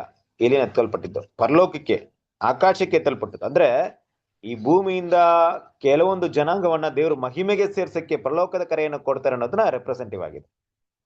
ಆ ಕುದುರೆ ಅನ್ನೋದು ನಿಮ್ಗೆ ಗೊತ್ತೇ ಇದೆ, 4 ರಥಗಳ ಸಬ್ಜೆಕ್ಟ್ ನಾವು ಕೇಳಿರ್ತೀವಿ. ಆ ರಥ ಅಂತ ಹೇಳಿದಾಗ ಅದು ಡಾಕ್ಟ್ರಿನ್ಸ್, ಅಂದ್ರೆ ಆ ದೇವರ ಸತ್ಯ ಬೋಧನೆಗಳಂತ ಪರಲೋಕದ ಕರೆನ ಕಿವಿಗೊಟ್ಟು ಯಾರು ಅದ್ರ ಹಿಂದೆ ಹೋಗ್ತಾರೋ ಅವರನ್ನ ಸೂಚಿಸ್ತಾ ಇದೆ. ಏಲಿಯನ ವರ್ಗದವರು ಈ ರೀತಿಯಾಗಿ ಮಹಿಮೆ ಹೊಂದುವಂತ ಒಂದು ವಿಷಯವನ್ನ ಇಲ್ಲಿ ಸೂಚಿಸ್ತಾ ಇದೆ, ಅಗ್ನಿಮಯವಾದಂತ ರಥ. ಕ್ರಿಸ್ತನ ಪ್ರೀತಿಯ ಸಹೋದರರೇ, ಅದೇ ಒಂದು ರೀತಿಯಲ್ಲಿ ಇನ್ನೊಂದ್ ಕಡೆ ನೋಡಿದಾಗ ಯೇಸು ಕ್ರಿಸ್ತನು ಹೇಳ್ತಾರೆ ಯೋಹಾನ ಕುರಿತಾಗಿ ಬರಬೇಕಾದಂತ ಏಲಿಯನು ಅಂತ ಯಾರಂತ ನೋಡಿದಾಗ ಯೋಹಾನ ಸ್ನಾನಿಕನು ಯೋಹಾನ, ನೀವು ಅಂಗೀಕರಿಸುವುದಾದ್ರೆ ಅಂಗೀಕರಿಸಿದ್ರಿ, ಬರಬೇಕಾದ್ರೆ ಏಲಿಯನು ಈತನೇ ಅಂತ ಯೋಹಾನ ಬಗ್ಗೆ ಹೇಳ್ತಾರೆ. ಏಲಿಯನ ಒಂದು ಆತ್ಮವನ್ನ ಹೊಂದಿದನು ಅಂದ್ಬಿಟ್ಟು ಯೋಹಾನ ಬಗ್ಗೆ ಸಾಕ್ಷಿ ಇದೆ ಸತ್ಯವೇದದಲ್ಲಿ. ಹಾಗೆ ನೋಡ್ಬೇಕಾದ್ರೆ ಯಾವ ಅರ್ಥದಲ್ಲಿ ಇದನ್ನ ಮಾತಾಡ್ತೀರ ಅಂದ್ರೆ, ಒಂದು ಮಹಿಮೆ ಹೊಂದುವಂತ ಸಭೆಯ ವಿಷಯ ಏಲಿಯನಿಗೆ ರೆಪ್ರೆಸೆಂಟೇಟಿವ್ ಆಗಿದ್ರೆ, ಭೂಲೋಕದಲ್ಲಿ ಕಷ್ಟಾನುಭವವನ್ನು ಸಂಧಿಸುವಂತ ಸಭೆ ಯೋಹಾನನಿಗೆ ಒಂದು ರೆಪ್ರೆಸೆಂಟೇಟಿವ್ ಆಗಿದೆ. ಯಾಕಂದ್ರೆ ಯೋಹಾನನ ತಲೆ ಶಿರಚ್ಛೇದನ ಮಾಡಲ್ಪಟ್ಟಿತ್ತು ಅಲ್ವಾ. ಆತನ ತಲೆ ಅಲ್ಲಿ ಕಟ್ ಮಾಡ್ತಾರಂತ ನೋಡ್ಬೇಕಾದ್ರೆ ಅದು ಏನನ್ನ ಸೂಚಿಸುತ್ತೆ ಅಂದ್ರೆ, ದೇವ್ರ ಮಕ್ಕಳು ನಮ್ಮ ತಲೆ, ನಮ್ಮ ಆಸೆ ಆಕಾಂಕ್ಷೆಗಳಿಗೆ ನಾವು ಸೆತ್ತು ಕ್ರಿಸ್ತನೇ ನಮ್ಮ ಶಿರಸ್ಸಾಗಿ ಆತನಿಗೋಸ್ಕರ ನಾವು ಸಾವನ್ನು ಹೊಂದುವಂತ ಈ ಲೋಕದ ಕಷ್ಟಾನುಭವವನ್ನು ಅದು ಸೂಚಿಸ್ತಾ ಇದೆ. ಒಂದ್ ರೀತಿ ವಿಷಯ ಏನಪ್ಪಾ ಅಂದ್ರೆ, ಸ್ನಾನಿಕನಾದ ಯೋಹಾನನ ತಗೊಂಡಾಗ ಸಭೆ ಭೂಲೋಕದಲ್ಲಿ ಅನುಭವಿಸುವಂತ ಕಷ್ಟವನ್ನು ಸೂಚಿಸಿದ್ರೆ, ಏಲಿಯನು ಸಭೆಗೆ ಮುಂದೆ ಸಿಗುವಂತ ವೈಭವವನ್ನ ಸೂಚಿಸ್ತಾ ಇದೆ. ಎರಡು ಕೂಡ ಒಂದೇ ಸ್ಪಿರಿಟ್ ಇರೋದು. ಆದ್ರೆ ದೇವ್ರ ಮಕ್ಳು ಇಲ್ಲಿ ಅರ್ಥ ಮಾಡ್ಕೊಬೇಕಾಗಿರೋದೇನಪ್ಪ ಅಂದ್ರೆ, ನಮ್ಗೆ ಗೊತ್ತೇ ಇದೆ, ಶಿಲುಬೆ ಇಲ್ಲದೆ ಸಿಂಹಾಸನವಿಲ್ಲ, ಬಾಧೆಗಳಿಲ್ಲದೆ ಪರಲೋಕವಿಲ್ಲ. ಹಾಗಾಗಿ ನಾವು ಕಷ್ಟಾನುಭವನ ಹೊಂದಿದೆ ಸ್ನಾನಿಕನಾದ ಯೋಹಾನನ ಒಂದು ಗುಣಗಳನ್ನ, ಆ ರೀತಿಯಾದಂತ ಸಭೆಗೆ ಹೋಗುವಂತ ಈ ಕಷ್ಟಗಳನ್ನ ನಾವು ಅನುಭವಿಸದೆ ಯಾವುದೇ ಕಾರಣಕ್ಕೂ ಪರಲೋಕದ ಮಹಿಮೆಯನ್ನು ಹೊಂದೋದಕ್ಕೆ ಸಾಧ್ಯತೆ ಇಲ್ಲ. ಯಾಕಂದ್ರೆ ನಾವು ಹೋಗ್ತಿರುವಂತ ದಾರಿ ಹೊಸ ದಾರಿ ಏನು ಅಲ್ಲ. ಕ್ರಿಸ್ತನ ಪ್ರೀತಿಯ ಆಲ್ರೆಡಿ ನಮ್ಮ ಕರ್ತನಾದ ಯೇಸು ನಡೆದು ಹೋಗಿರುವಂತ ದಾರಿ.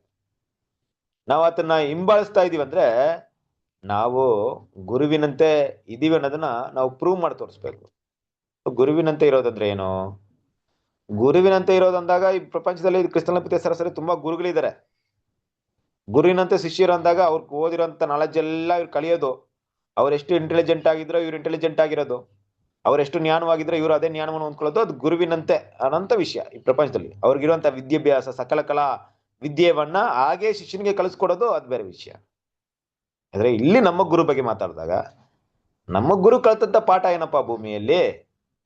ನಮ್ಮ ಗುರು ಏನಾದ್ರು ದೊಡ್ಡ ಒಂದು ಫಿಲಾಸಫಿನ ಓದಿದ್ರಾ, ಇಲ್ಲ ಡಾಕ್ಟರ್ PhD ಮಾಡಿದ್ರಾ, ಇಲ್ಲ ಬೇರೆ ಏನಾದ್ರು ಒಂದು ದೊಡ್ಡ ಪಟ್ಟವನ್ನ ಬರ್ದ್ರ ಅಂದ್ರೆ ಪಡ್ಕೊಂಡ್ರ ಅಂದ್ರೆ ಇಲ್ಲ. ನಮ್ಮ ಗುರು ವಿಧೇಯತೆ ಮೂಲಕ ದೇವರಿಗೆ, ಬಾಧೆಗಳ ಮೂಲಕ ದೇವರಿಗೆ ವಿಧೇಯತೆಯನ್ನ ಪ್ರೂವ್ ಮಾಡಿ ಅದನ್ನ ಕಲಿತಂತವ್ರು, ಅದನ್ನ ತೋರಿಸ್ಕೊಟ್ಟಂತವ್ರು. ನಾವು ಕೂಡ ಈ ಬಾಧೆಗಳಲ್ಲಿ ನಮಗಿರುವಂತ ವಿಧೇಯತೆನ ಪ್ರೂವ್ ಮಾಡ್ಬೇಕು. ಅದೇ ನಾವು ಕಲಿಬೇಕಾಗಿರೋ ದೊಡ್ಡ ಪಾಠ. ಕ್ರಿಸ್ತನ ಪ್ರೀತಿಯ ಸಹೋದರರೇ, ದೇವರ ಮಕ್ಕಳ ಮಟ್ಟಿಗೆ ನಾವು ಓದುವಂತ ಪ್ರತಿಯೊಂದು ಪಾಠವು, ಪ್ರತಿಯೊಂದು ಬೋಧನೆಯು ಕ್ರಿಸ್ತನ ಸಾರೂಪ್ಯತೆಗೆ ನಮ್ಮನ್ನ ನಡೆಸುವಂತ ಬೋಧನೆಗಳಾಗಿರ್ಬೇಕು. ಆಗಿರ್ಬೇಕಾ? ಆಗಿರ್ಬೇಕು. ಆಗದೆ ಹೋದ್ರೆ ಈಗ ಪ್ರತಿಯೊಬ್ಬ ಸಹೋದರರು ತೆಗಿತಾ ಇದ್ರಂದ್ರೆ ಅದರಲ್ಲಿ ಇರುವಂತ ಮುಖ್ಯವಾದ ಸಾರಾಂಶವನ್ನ ದೇವ್ರ ಮಕ್ಕಳು ಗಮನಿಸುವಂತ ರೀತಿಯಾಗಿರ್ಬೇಕಂದ್ರೆ ಇವತ್ತಿನ ಈ ಪಾಠ ಯಾವ ವಿಷಯಕ್ಕೆ, ಯಾವ ಕ್ರೈಸ್ತನ ಗುಣವನ್ನ ನಾನು ಬದಲಾವಣೆ ಮಾಡ್ಕೊಳಕ್ಕೆ, ಇಲ್ಲವೇ ನನ್ನ ಓಟವನ್ನು ಓಡೋದಕ್ಕೆ ಎಷ್ಟು ಬಲ ಕೊಡೋದಾಗಿತ್ತು, ಎಷ್ಟು ನನಗೆ ಶಕ್ತಿಯನ್ನು ಕೊಡೋದಾಗಿತ್ತು, ಇದರಿಂದ ನನ್ನ ಆತ್ಮಿಕ ಜೀವಿತದಲ್ಲಿ ಎಷ್ಟು ಬಲ ಹೊಂದುತ್ತೀನಿ ಅನ್ನೋದ್ ಮೇಲೆ ಇರುತ್ತೆ. ಅದು ಎರಡು ರೀತಿಯಲ್ಲಿ ಕಾಣಿಸಲ್ಪಡ್ಬೋದು ಕ್ರಿಸ್ತನ ಪ್ರೀತಿಯ ಸಹೋದರರೇ. ಒಂದ್ ವೇಳೆ ಮಾತಾಡುವಂತ ಸಹೋದರ ಅದಕ್ಕೆ ಸಂಬಂಧಪಟ್ಟಂತ ವಿಷಯನ ಸರಿಯಾಗಿ ಮಾತಾಡದೆ ಹೋದಾಗ ನೀವು ಅದನ್ನ ಗ್ರಹಿಸ್ಕೊಳಕ್ಕಾಗದೆ ಇರ್ಬೋದು. ಮಾತಾಡುವಂತ ಸಹೋದರ ಸರಿಯಾಗಿ ಮಾತಾಡಿದಾಗ ನೀವು ಅದನ್ನ ಸರಿಯಾಗಿ ಅರ್ಥ ಮಾಡ್ಕೊಳ್ದೆ ಹೋದಾಗ ನಿಮ್ಗೆ ಅದು ಪ್ರಯೋಜನವಿಲ್ಲದೆ ಹೋಗ್ಬೋದು. ಏನಕ್ಕೆ ವಿಷಯ ಹೇಳಕ್ ಬರ್ತೀವಿ ಅಂದ್ರೆ, ಇವತ್ತು ನಾವು ಗುರುವಿನಂತೆ ಆಗ್ಬೇಕಾಗಿರೋಂಥ ವಿಷಯ ಏನಪ್ಪಾ ಅಂದ್ರೆ ಪಾಠಗಳನ್ನ ಕೇಳಿ ಜ್ಞಾನವನ್ನು ಹೊಂದೋದ್ರ ಮೇಲೆ ಅಲ್ಲ, ಬದಲಾಗಿ ಅದರಲ್ಲಿ ಎಷ್ಟರ ಭಾಗ ಗುಣಗಳಾಗಿ ಪರಿವರ್ತನೆ ಮಾಡ್ಕೊಳ್ತೀವಿ ಅನ್ನೋದ್ರ ಮೇಲೆ ಇರುತ್ತೆ ಅಲ್ವಾ? ಅದಕ್ಕೆ ವಾಕ್ಯ ಹೇಳ್ಬೇಕಾದ್ರೆ ಗುರುವಿನಿಂದ ಶಿಷ್ಯನೂ ದೊಡ್ಡವನಲ್ಲ, ದನಿಗಿಂತ ಆಳು ದೊಡ್ಡವನಲ್ಲ. ಗುರುವಿನಂತೆ ಆಗೋದು ಶಿಷ್ಯನಿಗೆ ಸಾಕು. ಗುರುವಿನಂತೆ ಆಗುವುದು ಸಾಕ ನಮ್ಗೆ? ಅಷ್ಟು ಈಸಿನಾ ಗುರುವಿನಂತೆ ಆಗೋದು? ಯಾವ ಅರ್ಥದಲ್ಲಿ? ಬೇಯಿಸ್ಕೊಳ್ರಿ, ಎಷ್ಟೇ ಸರಿ ಫೇಲ್ ಆದ್ರೂ ಪರವಾಗಿಲ್ಲ, ಬಿದ್ರೂ ಪರವಾಗಿಲ್ಲ, ಕೃಪೆ ಕೊಡ್ತೀನಿ, ಹೆಂಗಾದ್ರೂ ಕ್ರಿಸ್ತನ ಸಾರೂಪ್ಯಕ್ಕೆ ಚೇಂಜ್ ಆಗ್ರಿ ಅನ್ನೋದೇ ನಮ್ಮ ಮುಂದೆ ಇರುವಂತ ಎಕ್ಸಾಮ್. ನಾವು ಬರಿಬೇಕಾಗಿರೋಂಥ ಪರೀಕ್ಷೆ. ಪರೀಕ್ಷೆಯಲ್ಲಿ ನಮ್ಮನ್ನ ದೇವ್ರು ನೋಡೋದೇನಪ್ಪ ಅಂದ್ರೆ ಕ್ರಿಸ್ತನ ಸಾರೂಪ್ಯದಲ್ಲಿ ಇದೀವ ಅನ್ನೋದೇ ಟೆಸ್ಟ್. ನಮ್ಗೆ ಕೊಡುವಂತ ಮಾರ್ಕ್ಸ್ ಎಷ್ಟರ ಮಟ್ಟಿಗೆ ಕ್ರಿಸ್ತನ ಸಾರೂಪ್ಯದಲ್ಲಿ ಬೆಳೆದಿದೀವಿ ಅನ್ನೋದಕ್ಕೆ ಕ್ರಿಸ್ತನ 100 ಅಂದ್ರೆ ಅದ್ರಲ್ಲಿ ಎಷ್ಟರ ಮಟ್ಟಿಗೆ ಗುಣಗಳನ್ನ ಬೆಳೆಸ್ಕೊಂಡಿದೀವಿ, ಎಷ್ಟು ಕೊಡೋಣ ನಮ್ಗೆ? 35 ಜಸ್ಟ್ ಪಾಸಾ? 60 ಫಸ್ಟ್ ಕ್ಲಾಸ್ ಅಲ್ಲಿ ಪಾಸ್ ಆಗ್ತೀವ? 90 ಇಲ್ವಾ? ಡಿಸ್ಟಿಂಕ್ಷನ್ ಆಗ್ತೀವ? ರ್ಯಾಂಕ್ ತಗೊಳ್ತೀವ ಅನ್ನೋದು ನಮ್ಮ ಅಭಿವೃದ್ಧಿಯ ಮೇರೆಗಿರುತ್ತೆ. ಆದ್ರೆ ನಮ್ಗಿರುವಂತ ಒಂದು ಗುರಿ ಏನಪ್ಪಾ ಅಂದ್ರೆ ನಮ್ಮ ಗುರುನೇ ಗುರಿ. ಆ ಗುರಿ ನೋಡ್ಕೊಂಡು ನಾವು ಗುಣಗಳನ್ನ ಡೆವಲಪ್ ಮಾಡೋದಕ್ಕೆ ನಾವು ಹೋಗ್ಬೇಕು. ಆ ಗುಣಲಕ್ಷಣ ಬೆಳೆಸ್ಕೊಂಡು ನಾವು ಹೋಗ್ಬೇಕು. ಅದಕ್ಕಿಂತ ಹೆಚ್ಚಾದ ಗುರಿ ನಮ್ಗೆ ಕೊಡಲ್ಪಡ್ಲಿಲ್ಲ. ಗುರುವಿಗಿಂತ ಹೆಚ್ಚಿನವರಾಗಿ ಮಾಡೋದಕ್ಕೆ ದೇವ್ರು ನಮ್ಗೇನು ಕರೆ ಕೊಡ್ಲಿಲ್ಲ. ಗುರುವೇ ನಮ್ಮ ಗುರಿ. ಆ ಗುರಿಯನ್ನು ಮುಟ್ಟೋದಕ್ಕೆ ಗುರುವನ್ನ ನೋಡ್ತಿದ್ರೆ ಸಾಕು ಅಲ್ವಾ? ಸೊ ಗುರು ಕೂಡ ದೇವ್ರ ಕರ್ತನಾದ ಯೇಸು ಕ್ರಿಸ್ತ ನಮ್ಗೆ ಗುರುವಾಗಿದ್ದು ಇಲ್ಲೂ ಕೂಡ ಏನ್ ಮಾಡ್ತಾರೆ, ನಡೆಸ್ತಾ ಇದಾರೆ, ಅವರೇ ಗೈಡ್ ಮಾಡ್ತಾ ಇದಾರೆ ಗುರಿ ಮುಟ್ಟೋದಕ್ಕೆ. ಹಾಗಾಗಿ ಆ ವಿಷಯಗಳನ್ನ ಮನಸ್ಸಲ್ಲಿ ಇಟ್ಕೊಳ್ಳೋಣ, ಮುಂದುವರ್ಸೋಣ, ಕಂಟಿನ್ಯೂ ಮಾಡಿ.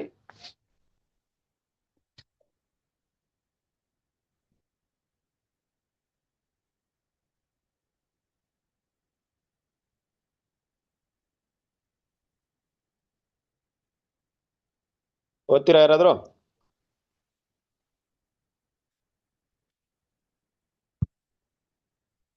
ಎಸ್, ಬಹುಶಃ ಇದು ಓದ್ತೀನಿ ಬ್ರದರ್. ಬಹುಶಃ ಇದು ಮಹಾಬಾಬೆಲ್ ಕ್ರೈಸ್ತ ಪ್ರಪಂಚದ ಸ್ವಯಂ ಸಂರಕ್ಷಣೆಯ ಪ್ರಯತ್ನವಾಗಿದೆ. ಆಕೆಯ ಶಕ್ತಿಯು ರಾಜಕೀಯದಲ್ಲಿ, ಪುರೋಹಿತ ವರ್ಗದ ಐಹಿಕ ಧೋರಣೆಯಲ್ಲಿ ಮತ್ತು ಮೂಢನಂಬಿಕೆಯಲ್ಲಿ ಕ್ಷೀಣಿಸುತ್ತಿರುವುದನ್ನು ಕಾಣುವಾಗ ಸತ್ಯವನ್ನು ಪ್ರಚುರಪಡಿಸುವ ಕಾರ್ಯಗಳು ಆಕೆಯ ಪದ್ಧತಿಯನ್ನು ಅಪಾಯಕಾರಿಯಾಗಿ ಸ್ಥಗಿತಗೊಳಿಸುವುದು.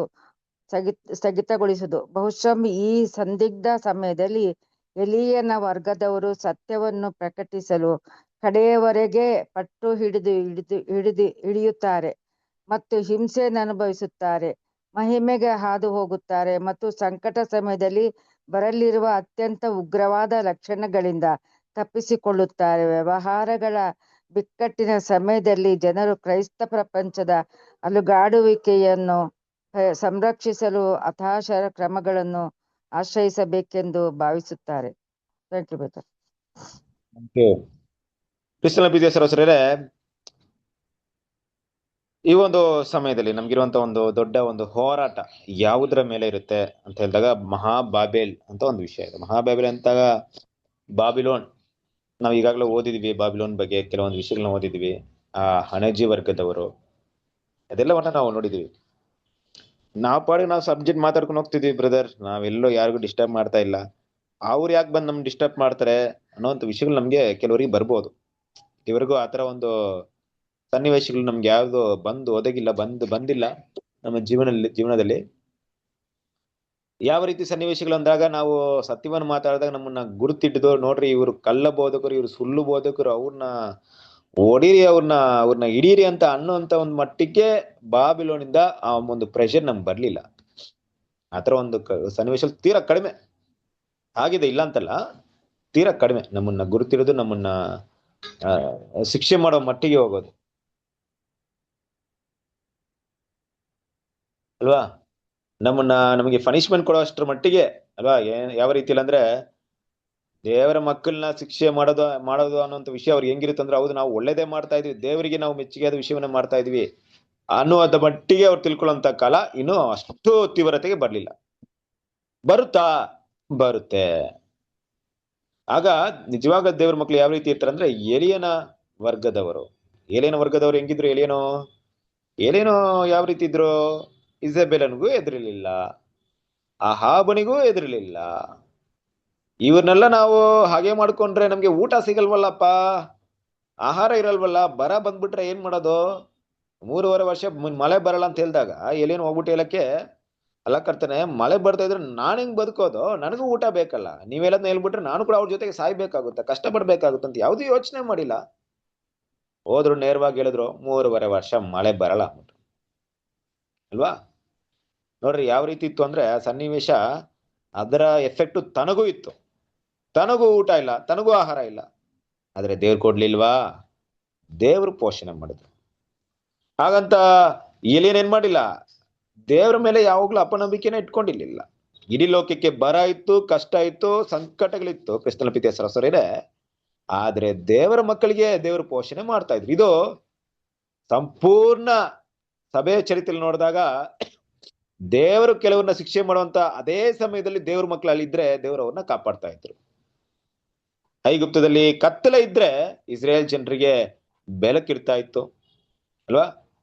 ಇಡೀ ಲೋಕದಲ್ಲಿ ಇರ್ಬೇಕಾದ್ರೆ ಅನೇಕ ಸನ್ನಿವೇಶದಲ್ಲಿ ದೇವ್ರ ಮಕ್ಕಳು ಮಾತ್ರ ದೇವರು ಕಾಪಾಡ್ಕೊಂಡ್ ಬಂದಿದ್ದಾರೆ ಕಷ್ಟಗಳ ಅನುಭವದಲ್ಲಿ ಅಂತ ವಿಷಯಗಳನ್ನ ನೋಡ್ತೀವಿ. ಹಾಗೆ ಏಲಿಯನ ವರ್ಗದವ್ರು ನೋಡ್ಬೇಕಾದ್ರೆ ಸತ್ಯದ ವಿಷಯದಲ್ಲಿ ಸಾಕ್ಷಿ ಕೊಡಕ್ಕೆ ನಿಂತ್ಕೊಬೇಕಾಗುತ್ತೆ. ಅದು ತುಂಬಾ ಮುಖ್ಯವಾದಂತ ಒಂದು ಭಾಗ. ಯಾವ ರೀತಿ ಸತ್ಯದ ವಿಷಯದಲ್ಲಿ ಸಾಕ್ಷಿ ಕೊಡಬಹುದು? ಜಾಸ್ತಿ ಏನ್ ಬೇಕಾಗಿಲ್ಲ ಕ್ರಿಸ್ತನ ಪ್ರೀತಿಯ ಸಹೋದರರೇ, ರಾನ್ಸಮ್ ಇಲ್ಲ ಅಂತ ಹೇಳಿ ನೀವು ಅಷ್ಟೇ. ರಾನ್ಸಮ್ ಇಲ್ಲ ಅಂದ್ರೆ ಯೇಸು ಕ್ರಿಸ್ತನ ಇಡೀ ಲೋಕಕ್ಕೆ ರಕ್ಷಕನ ಅಲ್ಲಪ್ಪ. ಅಂದ್ರೆ ಯಾರು ಯೇಸು ಕ್ರಿಸ್ತನ ಇವತ್ತು ಅಂಗೀಕರಿಸ್ತಾರೋ ಅವ್ರಿಗೆ ಮಾತ್ರ ರಕ್ಷಕನ, ಮಿಕ್ಕಿದ ನರಕದಲ್ಲೇ ಆಗ್ತಾರೆ. ಒಂದ್ ಟಾಪಿಕ್ ಸಾಕಲ್ವಾ ನಾವು ಎಲ್ಲಾ ಡಾಕ್ಟ್ರಿನ ಸ್ಪಾಯಿಲ್ ಮಾಡಕ್ಕೆ? ಯೇಸು ಕ್ರಿಸ್ತನು ರಾನ್ಸಮ್ ಇಡುಬಳಿ ಇಲ್ಲ ಅಂತ ನೀವು ಅಂಗೀಕಾರ ಮಾಡಿ ಅದರಿಂದ ಇಡೀ ಲೋಕಕ್ಕೆ ರಕ್ಷಣೆ ಆಗಲ್ಲ. ಆಲ್ರೆಡಿ ತುಂಬಾ ಜನ ನರಕಕ್ಕೆ ಹೋಗಿದ್ದಾರೆ. ಇನ್ನು ಕೂಡ ಕೆಲವು ಜನ ಏನ್ ಮಾಡ್ತಾರೆ, ನರಕಕ್ಕೆ ಹೋಗ್ತಾರೆ. ಯಾರು ಯೇಸು ಕ್ರಿಸ್ತನ ಅಂಗೀಕರಿಸ್ತಾರೋ ಅವ್ರು ಮಾತ್ರ ಪರಲೋಕಕ್ಕೆ ಹೋಗ್ತಾರೆ. ನೀವು ರಾನ್ಸಮ್ ಸಬ್ಜೆಕ್ಟ್ ನ ಅಕ್ಸೆಪ್ಟ್ ಮಾಡೋದು, ನೀವು ಕೂಡ ನರಕಕ್ಕೆ ಹೋಗ್ತೀರಾ ಅಂತ ಹೇಳಿ ನಮ್ಗೆ ಚಿತ್ರಹಿಂಸೆ ಕೊಡ್ಬಹುದು. ಏನ್ ಮಾಡೋದು ಅವಾಗ? ರಾನ್ಸಮ್ ಇಲ್ಲ ಅಂತ ಹೇಳಕ್ಕಾಗುತ್ತಾ? ನಮ್ಗೇನು ಎಲ್ಲಾ ಟಾಪಿಕ್ ತಗೊಂಡು ಮಾತಾಡ್ಬೇಕಂತ ನೆಸೆಸಿಟಿ ಇಲ್ಲ. ಅಲ್ಲಿ ಒಂದು ವಿಷಯಕ್ಕೆ ನಮ್ಗೆ ಆಪೋಸಿಟ್ ಆಗಿ ಬರ್ಬೋದು, ತಪ್ಪಾದ ಬೋಧನೆ ಮಾಡ್ತಾ ಇದ್ದಾರೆ, ತಪ್ಪಾದ ವಿಷಯಗಳನ್ನ ಹೇಳ್ತಾ ಇದ್ದಾರೆ ಅಂದ್ಬಿಟ್ಟು. ಆದ್ರೂ ಕೂಡ ಕ್ರಿಸ್ತನ ಪ್ರೀತಿಯ ಸಹೋದರರೇ, ಈ ಒಂದು ಸಂಕಟದ ಸಮಯದಲ್ಲಿ ದೇವರೇನ್ ಮಾಡ್ತಾರೆ? ನಮ್ಮ ಜೊತೆಗಿದ್ದಾರೆ. ಹೇಗೆ ಏಲಿಯನ ಜೊತೆಗಿದ್ರೋ ಹಾಗೆ ಏಲಿಯನ ದೇವರು, ಯೋಹಾನನ ದೇವರು ನಿಜವಾದ ಸಭೆಯ ಪಕ್ಷದಲ್ಲಿದ್ದು ನಮ್ಮನ್ನ ಕಾಪಾಡೋರಾಗಿರ್ತಾರೆ ಅಲ್ವಾ. ಸೊ ಏನೇ ಕಷ್ಟಗಳು ಬಂದ್ರು ದೇವ್ರ ಮಕ್ಕಳನ್ನ ಏನ್ ಮಾಡ್ತಾರೆ, ದೇವ್ರು ಕಾಪಾಡ್ತಾರೆ ಅನ್ನೋ ವಿಷಯವನ್ನ ನಾವಿಲ್ಲಿ ನೋಡ್ಬೋದು ಅಲ್ವಾ. ಹೀಗಿರ್ಬೇಕಾದ್ರೆ ಇದೆಲ್ಲ ಮುಂದೆ ಬರ್ಬೇಕಂತ ಒಂದು ವಿಷಯದ ಬಗ್ಗೆ ಮಾತಾಡ್ತಿದ್ದಾರೆ. ಅಂದ್ರೆ ಸಭೆ ಅಂತ್ಯದ ಭಾಗದಲ್ಲಿ ನಡ್ಬೇಕಂತ ವಿಷಯ. ಸಭೆ ಇನ್ನೇನೋ ಆ ಸಭೆಯ ಕೊನೆ ಅಂಗದವರು ಓಡಿ ಮುಗಿಸ್ಬೇಕಂತ ಸಮಯ ಯಾವಾಗ ಬರ್ತಾ ಇದೆಯೋ ಆ ಸಮಯದಲ್ಲಿ ಇಂತಹ ಸನ್ನಿವೇಶಗಳೆಲ್ಲ ಏನಾಗುತ್ತೆ, ನಡೆಯುತ್ತೆ ಅನ್ನೋದಕ್ಕೆ ಒಂದು ಪ್ರವಾದನ ರೂಪದಲ್ಲಿರುವಂತ ಒಂದು ಮಾಹಿತಿನ ಇಲ್ಲಿ ನಾವು ನೋಡ್ತಾ ಇದೀವಿ. ಕಂಟಿನ್ಯೂ ಮಾಡೋಣ.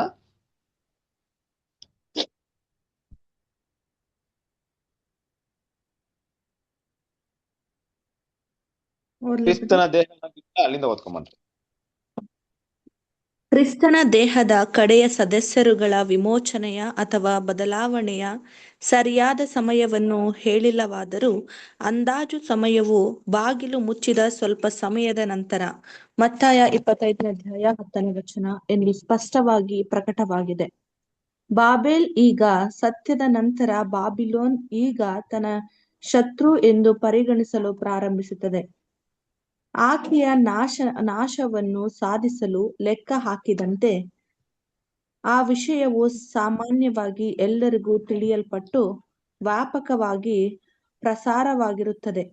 ಸತ್ಯವೆಂಬ ಕಲ್ಮಳೆಯು ಸುಳ್ಳುಗಳ ಆಶ್ರಯವನ್ನು ಗಣನೀಯ ಪ್ರಮಾಣದಲ್ಲಿ ಕೊಚ್ಚಿಕೊಂಡು ಹೋಗಿರಲು ಮತ್ತು ಈಗ ಸತ್ಯದ ಮೇಲೆ ಹೊಗೆಯಾಡಿಸುವ ಮತ್ತು ಭೀತಿಗೊಳಿಸುವ ದ್ವೇಷವನ್ನು ವಿರೋಧಿಗಳು ಹಿಂಸಾತ್ಮಕವಾಗಿ ಪ್ರಚೋದಿಸಿದ ನಂತರ ಮತ್ತು ಸಂತರು ತೊಡಗಿಸಿಕೊಂಡಿರುವ ಮುಂದಿನ ಪ್ರಗತಿಯನ್ನು ತಡೆಯುವುದು ಪರಿಣಾಮಕಾರಿಯಾಗಿ ಸಾಮಾನ್ಯವಾಗಿದೆ.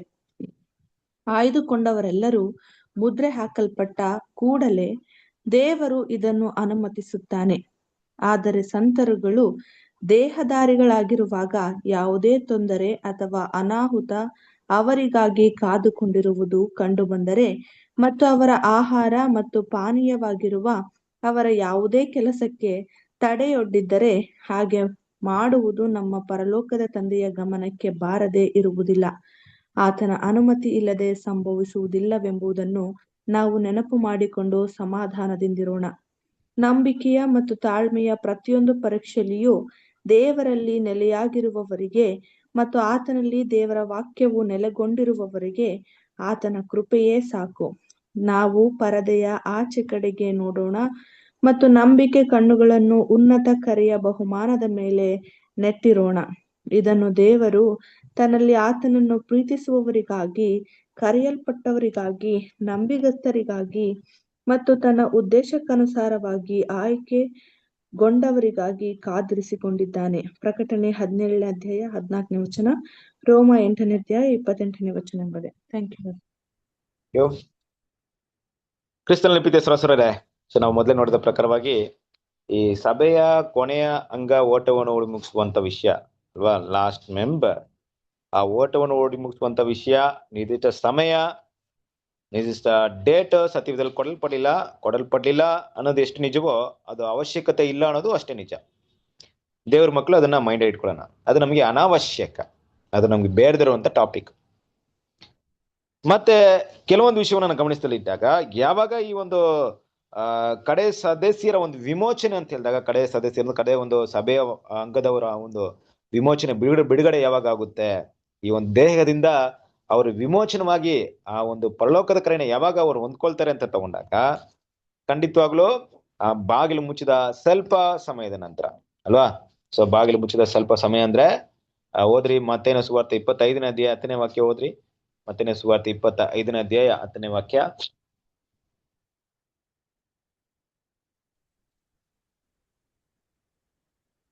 ಅವರು ಕೊಂಡುಕೊಳ್ಳಲಿಕ್ಕೆ ಹೋದಾಗ ಮದಲಿಂಗನು ಬಂದನು. ಸಿದ್ಧವಾಗಿದ್ದವರು ಅವನ ಸಂಗಡ ಮದುವೆ ಮನೆಯೊಳಕ್ಕೆ ಹೋದರು. ಬಾಗಿಲು ಮುಚ್ಚಲಾಯಿತು.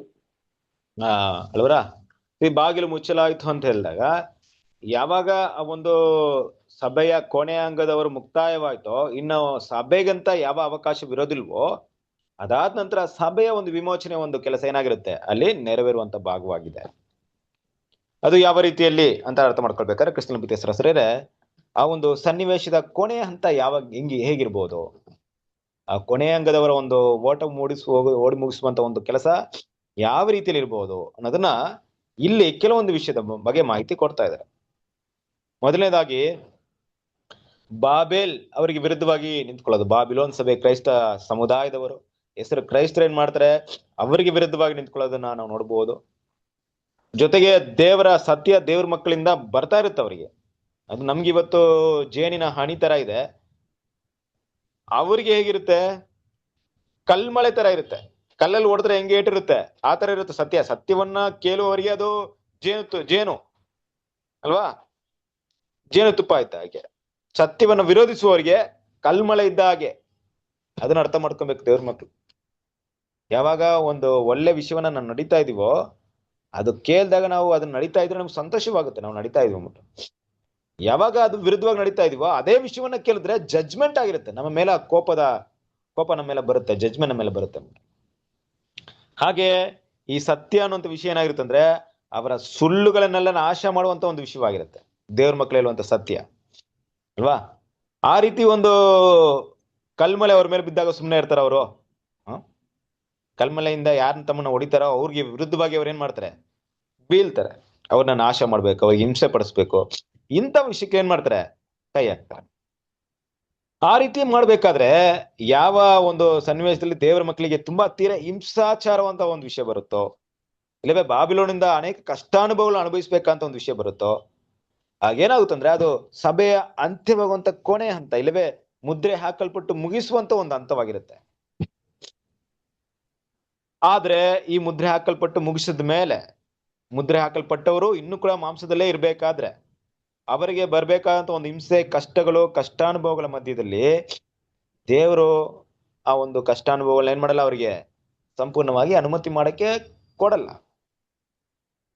ಅಂದ್ರೆ ನಾವು ಮಾಂಸದಲ್ಲಿರೋವರಿಗೆ ನಮ್ಮನ್ನ ಏನ್ ಮಾಡಂಗಿಲ್ಲ ಅಂದ್ರೆ ಯಾವ ರೀತಿ ಹೇಳ್ಬೋದು, ನಮ್ಮನ್ನ ಶಿಲ್ಬೆಲ್ ಹಾಕಲ್ವಾ, ಇಲ್ವೇ ನಮ್ಗೆ ಹೊಡಿಯಲ್ವಾ, ನಮ್ಗೆ ಹಿಂಸೆಯನ್ನ ಮಾಡಲ್ವಾ, ಕಷ್ಟಾನುಭವನ ಕೊಡಲ್ವಾ ಅಂದ್ರೆ ಖಂಡಿತವಾಗ್ಲೂ ಕೊಡಬಹುದು. ನಮ್ಗೆ ಯಾವ ರೀತಿ ಶಿಕ್ಷೆಗಳು ಬರುತ್ತೋ ಗೊತ್ತಿರಲ್ಲ ಅವರಿಂದ. ಆದ್ರೆ ದೇವ್ರ ಏನ್ ಮಾಡ್ತಾರೆ, ನಮ್ಮನ್ನ ಅಲ್ಲಿಂದ ನಿಜವಾಗ್ಲೂ ಕಾಪಾಡ್ತಾರೆ. ಸೊ ಇದು ಏನಪ್ಪಾ ಇದನ್ನ ಸೂಚಿಸ್ತಾ ಅಂದ್ರೆ ನಮ್ ಸ್ಪಷ್ಟವಾಗಿ ಅರ್ಥ ಮಾಡ್ಕೊಬೇಕು. ನೀವು ಕೇಳ್ಬೋದು, ಬ್ರದರ್ ಈಗ ನಮ್ಗೆ ಇವಾಗ ಜೀವನ ಮಾಡ್ತಾ ಇದ್ವಿ, ಆಯ್ತು ಇನ್ನು ಕೂಡ ಕೆಲವೊಂದು 10-20 ವರ್ಷ ಬರುತ್ತೆ ಅಂತ ಇಟ್ಕೊಳ್ಳಿ. ಒಂದ್ ವೇಳೆ ಆಗ ಸಭೆ ಮುಕ್ತಾಯದ ಸಮಯ ಬಂದಾಗ ನಮ್ಗೆ ತುಂಬಾ ಕ್ರೂರವಾದ ಹಿಂಸೆಗಳು ನಡೆಯಲ್ಪಡುತ್ತೆ. ಅಂದ್ರೆ ಆದಿ ಕಾಲದ ಸಭೆಗೆ ಕೊಟ್ಟಂತ ಹಿಂಸೆಗಳು ನಡೆಯುತ್ತಾ, ಆ ರೀತಿ ಆಗುತ್ತಾ ಅಂತ ಹೇಳಿದ್ರೆ ಖಂಡಿತವಾಗ್ಲೂ ಇರಬಹುದು ಕ್ರಿಸ್ತನ ಪ್ರೀತಿಯ ಸರ್. ಅಂತ ಸನ್ನಿವೇಶಗಳು ನಮ್ಗೆ ಬರ್ಬಹುದು, ಅದರಲ್ಲಿ ಎರಡು ಮಾತಿಲ್ಲ. ಯಾಕಂದ್ರೆ ಕೊನೆ ಕಾಲದ ಸಭೆ ಕಷ್ಟ ಅನುಭವದಲ್ಲೇ ಓಟವನ್ನ ಓಡಿ ಮುಗಿಸುತ್ತೆ ಅನ್ನೋದ್ರಲ್ಲಿ ಯಾವುದೇ ಸಂದೇಹವಿಲ್ಲ. ಆದ್ರೆ ದೇವರು ಮನಸ್ಸು ಮಾಡಿ ನಮ್ಮನ್ನ ಏನ್ ಮಾಡ್ಬೋದು, ಅಲ್ಲಿಂದ ಕಾಪಾಡಲೂಬಹುದು, ಅಂತ ಸನ್ನಿವೇಶ ನಮ್ಮನ್ನ ಬಿಡಿಸಲೂಬಹುದು. ಯಾಕಂದ್ರೆ ದೇವ್ರು ನಮ್ ಜೊತೆಗಿರೋದ್ರಿಂದ ದೇವ್ರ ಮಕ್ಕಳು ಯಾವಾಗ್ಲೂ ಕೂಡ ದೇವರ ಅನುಮತಿ ಇಲ್ಲದೆ ಯಾವುದೂ ನಮಗೆ ಸಂಭವಿಸೋದಿಲ್ಲ ಅನ್ನೋದನ್ನ ತಿಳ್ಕೊಬೇಕು. ದೇವರ ಪರ್ಮಿಷನ್ ಇಲ್ಲದೆ ನಮ್ಮ ಜೀವನದಲ್ಲಿ ಯಾವುದೂ ನಡೆಯಿಲ್ಲ. ಈ ಪರೀಕ್ಷೆ ಎಲ್ಲ ವಿಷಯಕ್ಕೂ ನಮ್ಮನ್ನ ಮಹಿಮೆ ಪಡಿಸೋದಕ್ಕೆ ದೇವ್ರ ಅನುಮತಿ ಮಾಡ್ತಾ ಇದ್ದಾರೆ ಅನ್ನೋದನ್ನ ದೇವ್ರ ಮಕ್ಳು ಏನ್ ಮಾಡ್ಕೊಬೇಕು, ಯಾವಾಗ್ಲೂ ಮನಸ್ಸಲ್ಲಿ ಇಟ್ಕೊಬೇಕು. ಅದರಿಂದ ಇದೆಲ್ಲ ನಮ್ಮನ್ನ ಏನನ್ನ ಸೂಚಿತ ಅಂದ್ರೆ ದೇವ್ರ ಮೇಲೆ ಅಧಿಕವಾದಂತ ನಂಬಿಕೆಯನ್ನ ನಾವು ಬೆಳೆಸ್ಕೊಳ್ಳೋದನ್ನ ಸೂಚಿಸ್ತಾ ಇದೆ. ಅದರ ಕ್ರಿಸ್ತನ ಪ್ರೀತಿಯ ಸರಸರೇ, ಇದರ ನಂತರ ಒಂದು ಕ್ಷಣ ಮಾತ್ರ ಈ ಕಷ್ಟಗಳಿರುತ್ತೆ. ಅದಾದ ನಂತರ ನಾವೇನಾಗಿರ್ತೀವಿ, ಮಹಿಮೆಯಲ್ಲಿ ಸೇರಿರ್ತೀವಿ, ಕ್ರಿಸ್ತನ ಮಹಿಮೆಯಲ್ಲಿ ನಾವು ಪಾಲುಗಾರರಾಗಿರ್ತೀವಿ. ಅದರಿಂದ ಈ ವಿಷಯವನ್ನ ನಾವು ಯಾವಾಗಲೂ ಮನಸ್ಸಲ್ಲಿ ಇಟ್ಕೊಬೇಕಾಗುತ್ತೆ. ಯಾಕಂದ್ರೆ ಅವತನ್ನ ಪ್ರೀತಿಸುವವರಿಗೆ ಎಲ್ಲವೂ ಒಳಿತಿಗಾಗಿ ನಡೆಯುತ್ತೆ ಅಂತ ನಾವು ಓದಿದೀವಿ ಅಲ್ವಾ. ರೋಮಪುರದವರಿಗೆ 8ನೇ ಅಧ್ಯಾಯ 28ನೇ ವಾಕ್ಯಗಳನ್ನ ನಾವು ಸ್ಟಡಿ ಮಾಡ್ತಾ ಇದ್ವಲ್ಲ. ಅದೇ ಪ್ರಕಾರವಾಗಿ ದೇವರ ಮಕ್ಕಳಿಗೆ ಎಲ್ಲ ಕೂಡ ಏನಾಗುತ್ತೆ, ಒಳ್ಳೇದಕ್ಕೆ. ಏನೆಲ್ಲ ದೇವ್ರು ಇಟ್ಟಿದಾರೋ ಅದೆಲ್ಲವೂ ಕೂಡ ಒಳ್ಳೇದಕ್ಕೆ. ಇಂಥ ಸನ್ನಿವೇಶ ನಮ್ಮನ್ನ ಇನ್ನೂ ದೇವರ ಬಳಿಯಲ್ಲಿ ನಡೆಸೋದಿಕ್ಕೆ, ಆ ಪರೀಕ್ಷೆಯಲ್ಲಿ ದೇವ್ರ ಮೇಲೆ ಇರುವಂತ ನಂಬಿಕೆಯನ್ನು ಇನ್ನೂ ಹೆಚ್ಚಾಗಿ ಬೆಳೆಸ್ಕೊಳ್ಳೋದಿಕ್ಕೆ ದೇವ್ರ ಮಕ್ಕಳು ಯಾವಾಗ್ಲೂ ಸಿದ್ಧರಾಗಿರ್ಬೇಕು ಅನ್ನೋಂಥ ವಿಷಯವನ್ನ ಇಲ್ಲಿ ನೋಡ್ತಾ ಇದೀವಿ. ಸೊ ಓಕೆ, ಕಂಟಿನ್ಯೂ ಮಾಡೋಣ ಮುಂದಿನ ಟಾಪಿಕ್ ನ, ಮುಂದಿನ ಒಂದು ವಿಚಾರವನ್ನ.